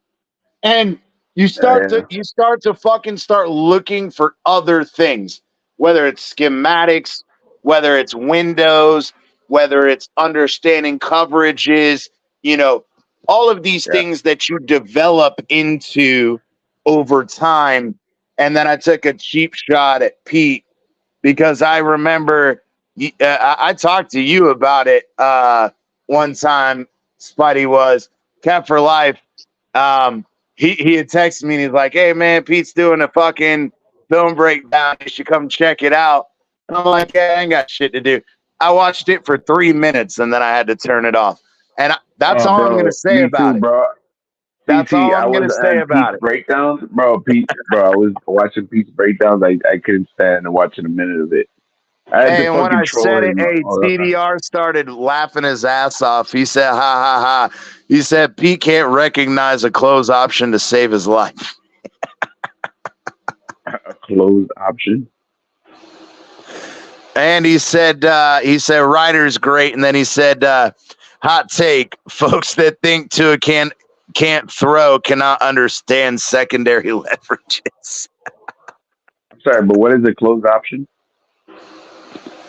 Closed option is when you have a certain route tree or a certain route option built in, but what happens is if leverage is given in a certain way and I guess the easiest way to explain it is pre-snap based on the alignment and the lineup of leverage. Right. Inside, outside. It eliminates the option route. It's an option pre-snap until you find out what the leverage is. And then you have what's called an open option that is once the fucking play begins, based on the way something happens, whether you feel you could beat the guy inside or outside or whatever, post-snap, you have the ability to make a choice between the routes.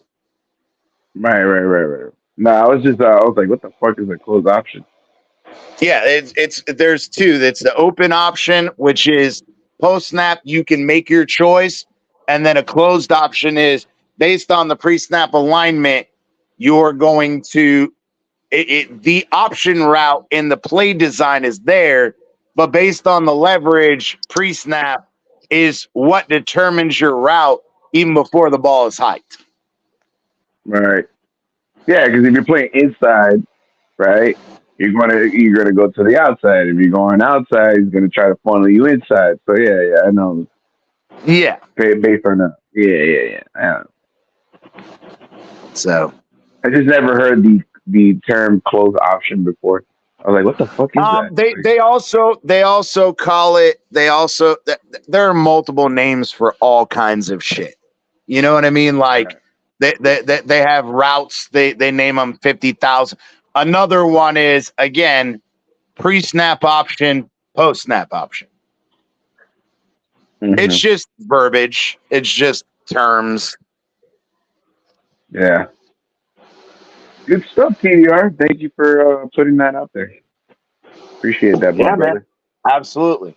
And I agree with them 1,000% that not only that, but you know what? I'll leave it at I watched it for 3 minutes and we'll move on. But anyway. But I think a lot of people don't understand that. A lot of people don't understand it, but Tua is actually one of the best quarterbacks when it comes to understanding leverage. That's what determines his anticipation. Definitely can throw leverage. Understand leverage. Yeah. And part of that is again, and we saw that early in his career, and defenses tried to start adjusting to that by giving him a difference in pre-snap and post-snap reads.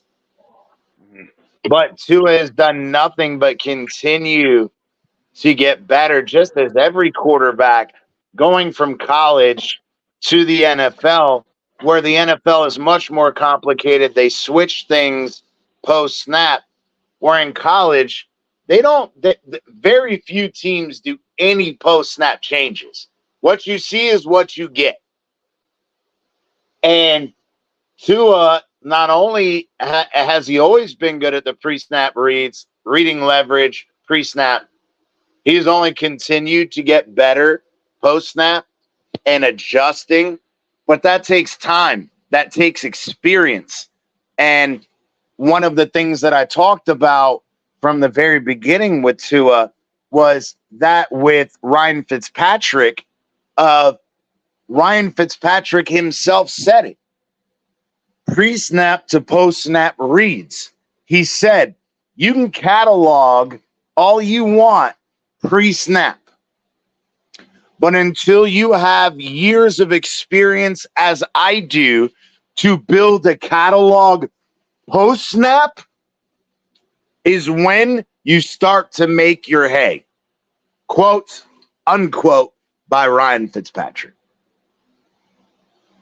It takes experience. No, and you see Tua's understanding of post snap rotation in like during the first 3 games of the season, like against the Chargers, against Denver, against the Patriots. Those are like just examples of Tua's not I wouldn't say mastery, but his, where he's graduated as a quarterback in understanding the post snap process, how they rotate the safeties. Because they'll give you like a cover 2 pre-snap, and then they'll rotate to something, maybe like a cover 6 look, or like maybe like they'll give you like a pre-snap cover 6 look, and they'll rotate it to quarters. So they'll rotate, they may give you a cover 3 look after post-snap. You know what I mean? Yeah. It's just, it takes time. And that's exactly what Ryan Fitzpatrick was talking about. He said, everyone in college knows how to read pre-snap. Right. Pre-snap, right. Because everything looks the same pre-snap. But defenses... Exactly. Okay, you line up. Okay, I know the play. It's cover 2. I'm going to have the seams open. I'm going to have the middle deep down the field. And if the cornerbacks stay in a hard flat or in a low flat, then I'm going to have the ability... corner routes,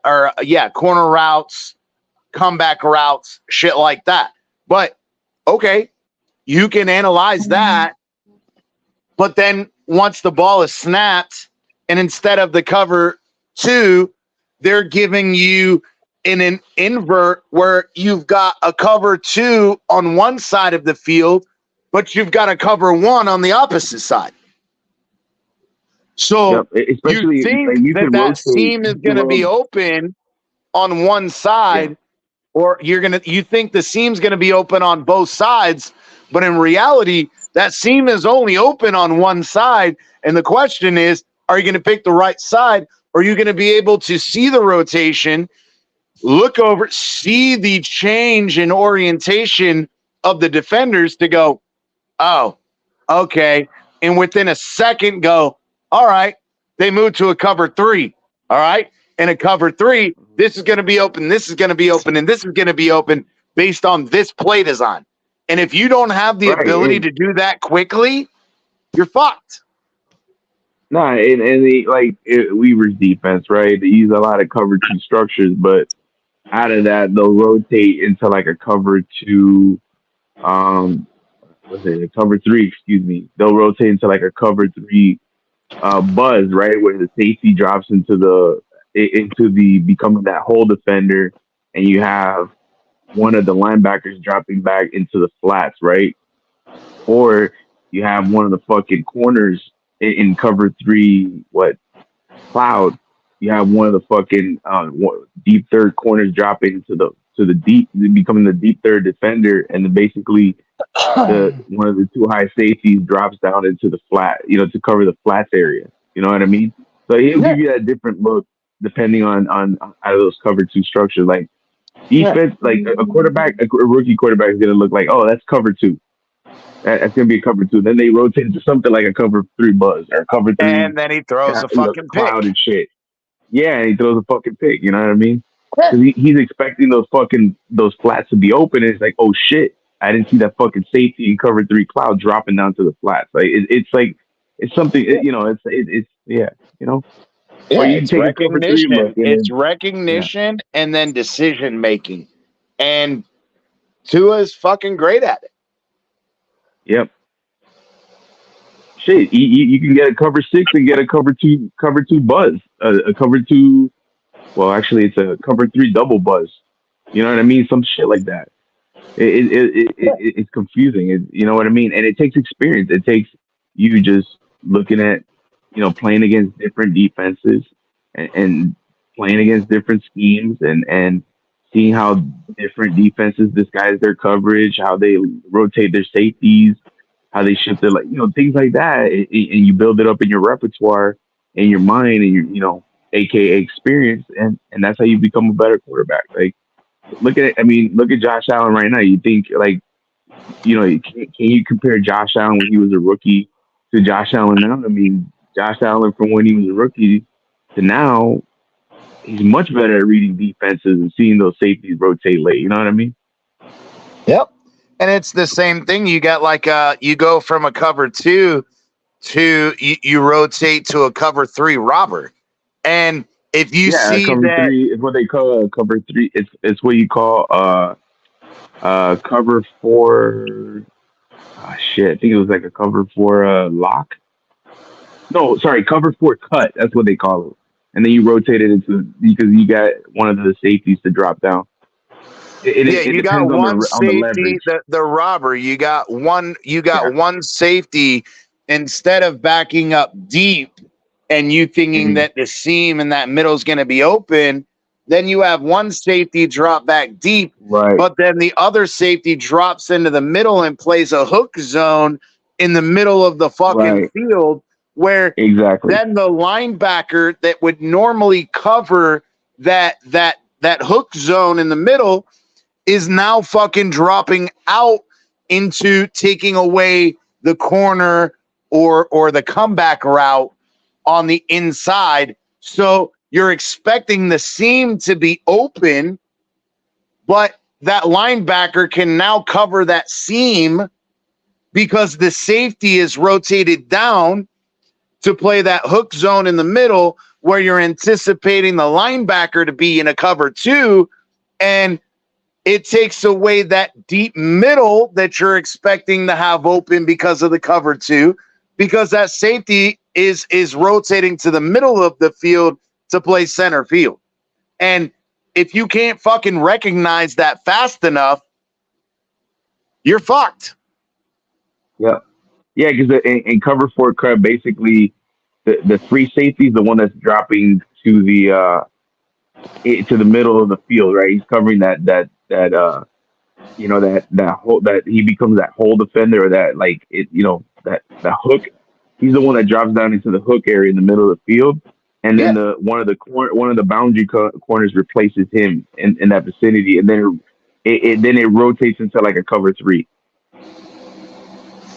Yeah, and they also have that Flores liked to use it when we were blitzing, was having the slot corner come on the blitz.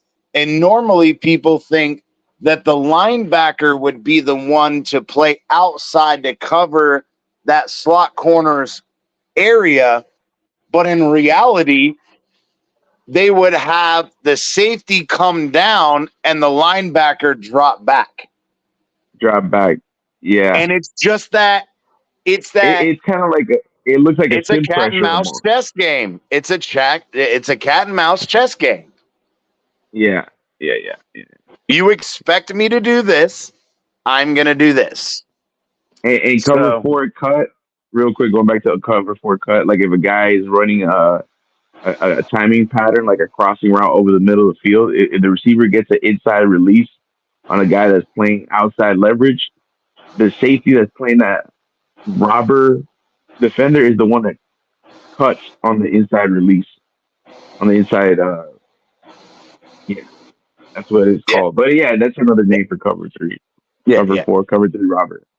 Yeah. So what do you think? TDR says in a timing-based offense that is cut short and no contested catch receiver, if the route is run improperly, there's no bailout play, and it's a pick. And honestly, I'm amazed. It's honestly amazing that Tua led the league in passing. Now, I can understand your point of view. Yeah. However, part of that comes down to scheme and play design, which is on the coaching staff. And I've brought up on multiple occasions my crude fucking drawings that when you ask Tua's check down to be cross body, instead of in the orientation his body is already in, that's an issue. And the same thing when Mike McDaniel talked about some of the interceptions from Tua on these checkdowns that are cross body, is he said the offense is a process oriented scheme, not driven on results, which is kind of fucking baffling to me, because if you say that it's based on the process, he reads this, and this, and we tell him if this is covered and this is covered and this is covered, that your cross-body check down has to be open. That's a flawed scheme, and that's a flawed play design. Yeah. You should never tell your quarterback, if this is covered, and this is covered, this has to be open, because just like we just discussed, if you run the same play over and over and over and it becomes predictable, then a defense can say, okay, I'll take your, knight to C4 and I'm going to bring my queen in out of nowhere and fuck your shit up. And props to me, I totally just gave a fucking chess fucking analogy. So anyway, yeah, I told you guys I'm an athletic nerd. I'll just leave it at that. But anyway, so no, it's if you run the same shit over and over and over and over and over, defenses are gonna find a way to try to confuse you, and especially on the cross-body throws. With my crude drawing is, if he's cross-body, he has to not only change his hips and his shoulders, but he has to change his head. And by the time his head and shoulders get around, if he's already hopped and changed his footwork and changed direction, and he's already in the throwing motion before he has time to actually look and decipher, because the coaching staff tells you if this, and this is already covered, then this has to be open. That's a flawed scheme and a flawed play design. Right. Nah, Greenrat fucking hopped off. He's fucking old. Him and Amicus hopped off. It is fucking 12:30. We still got 110 watching. But we are going to shut it down. I am fucking heading out on vacation tomorrow. We will probably fucking do it. We're going to be doing a show on Monday for sure. I'm going to be coming back Monday. But look out. There may be some additional programming on the channel this weekend. And we appreciate everybody coming out. Thank you to Amicus. Thank you. Good job hosting, by the way. To Greenrat, hosting, running the show, holding it down for us. I truly appreciate it. Very fucking good show, as always. And yeah, man, final thoughts, Spidey? Nah, man, just another good show. Good, productive conversation. Nah, man, just can't wait to get this fucking tour contract done, and then after that, just focus on Javon Holland getting his shit done. And I'm telling Greer, please, Greer, if you're listening, you're probably not, but please don't get these contracts done before the price drives up on you, bro. Stop being an idiot. Don't let homegrown talent just fucking go and let other teams benefit from it because you want to be so goddamn cheap. Like, come on, bro. That's all I gotta say. Thanks for having me on. There you go. As always, we appreciate Spidey, Greenrat, Amicus, MC hopped on tonight. TDR for coming out. Yep. Back It Up, Binge, all the boys, all the regulars. We truly appreciate y'all coming out, getting in here. Kane's coming out. We appreciate it. We're gonna keep it going, and we will see you guys on the next one. We will see you guys, if not throughout the weekend. We will see you guys on Monday at 8:30. Peace. Jalen Waddell. Everybody knew they would yell from the box like Jalen Waddell.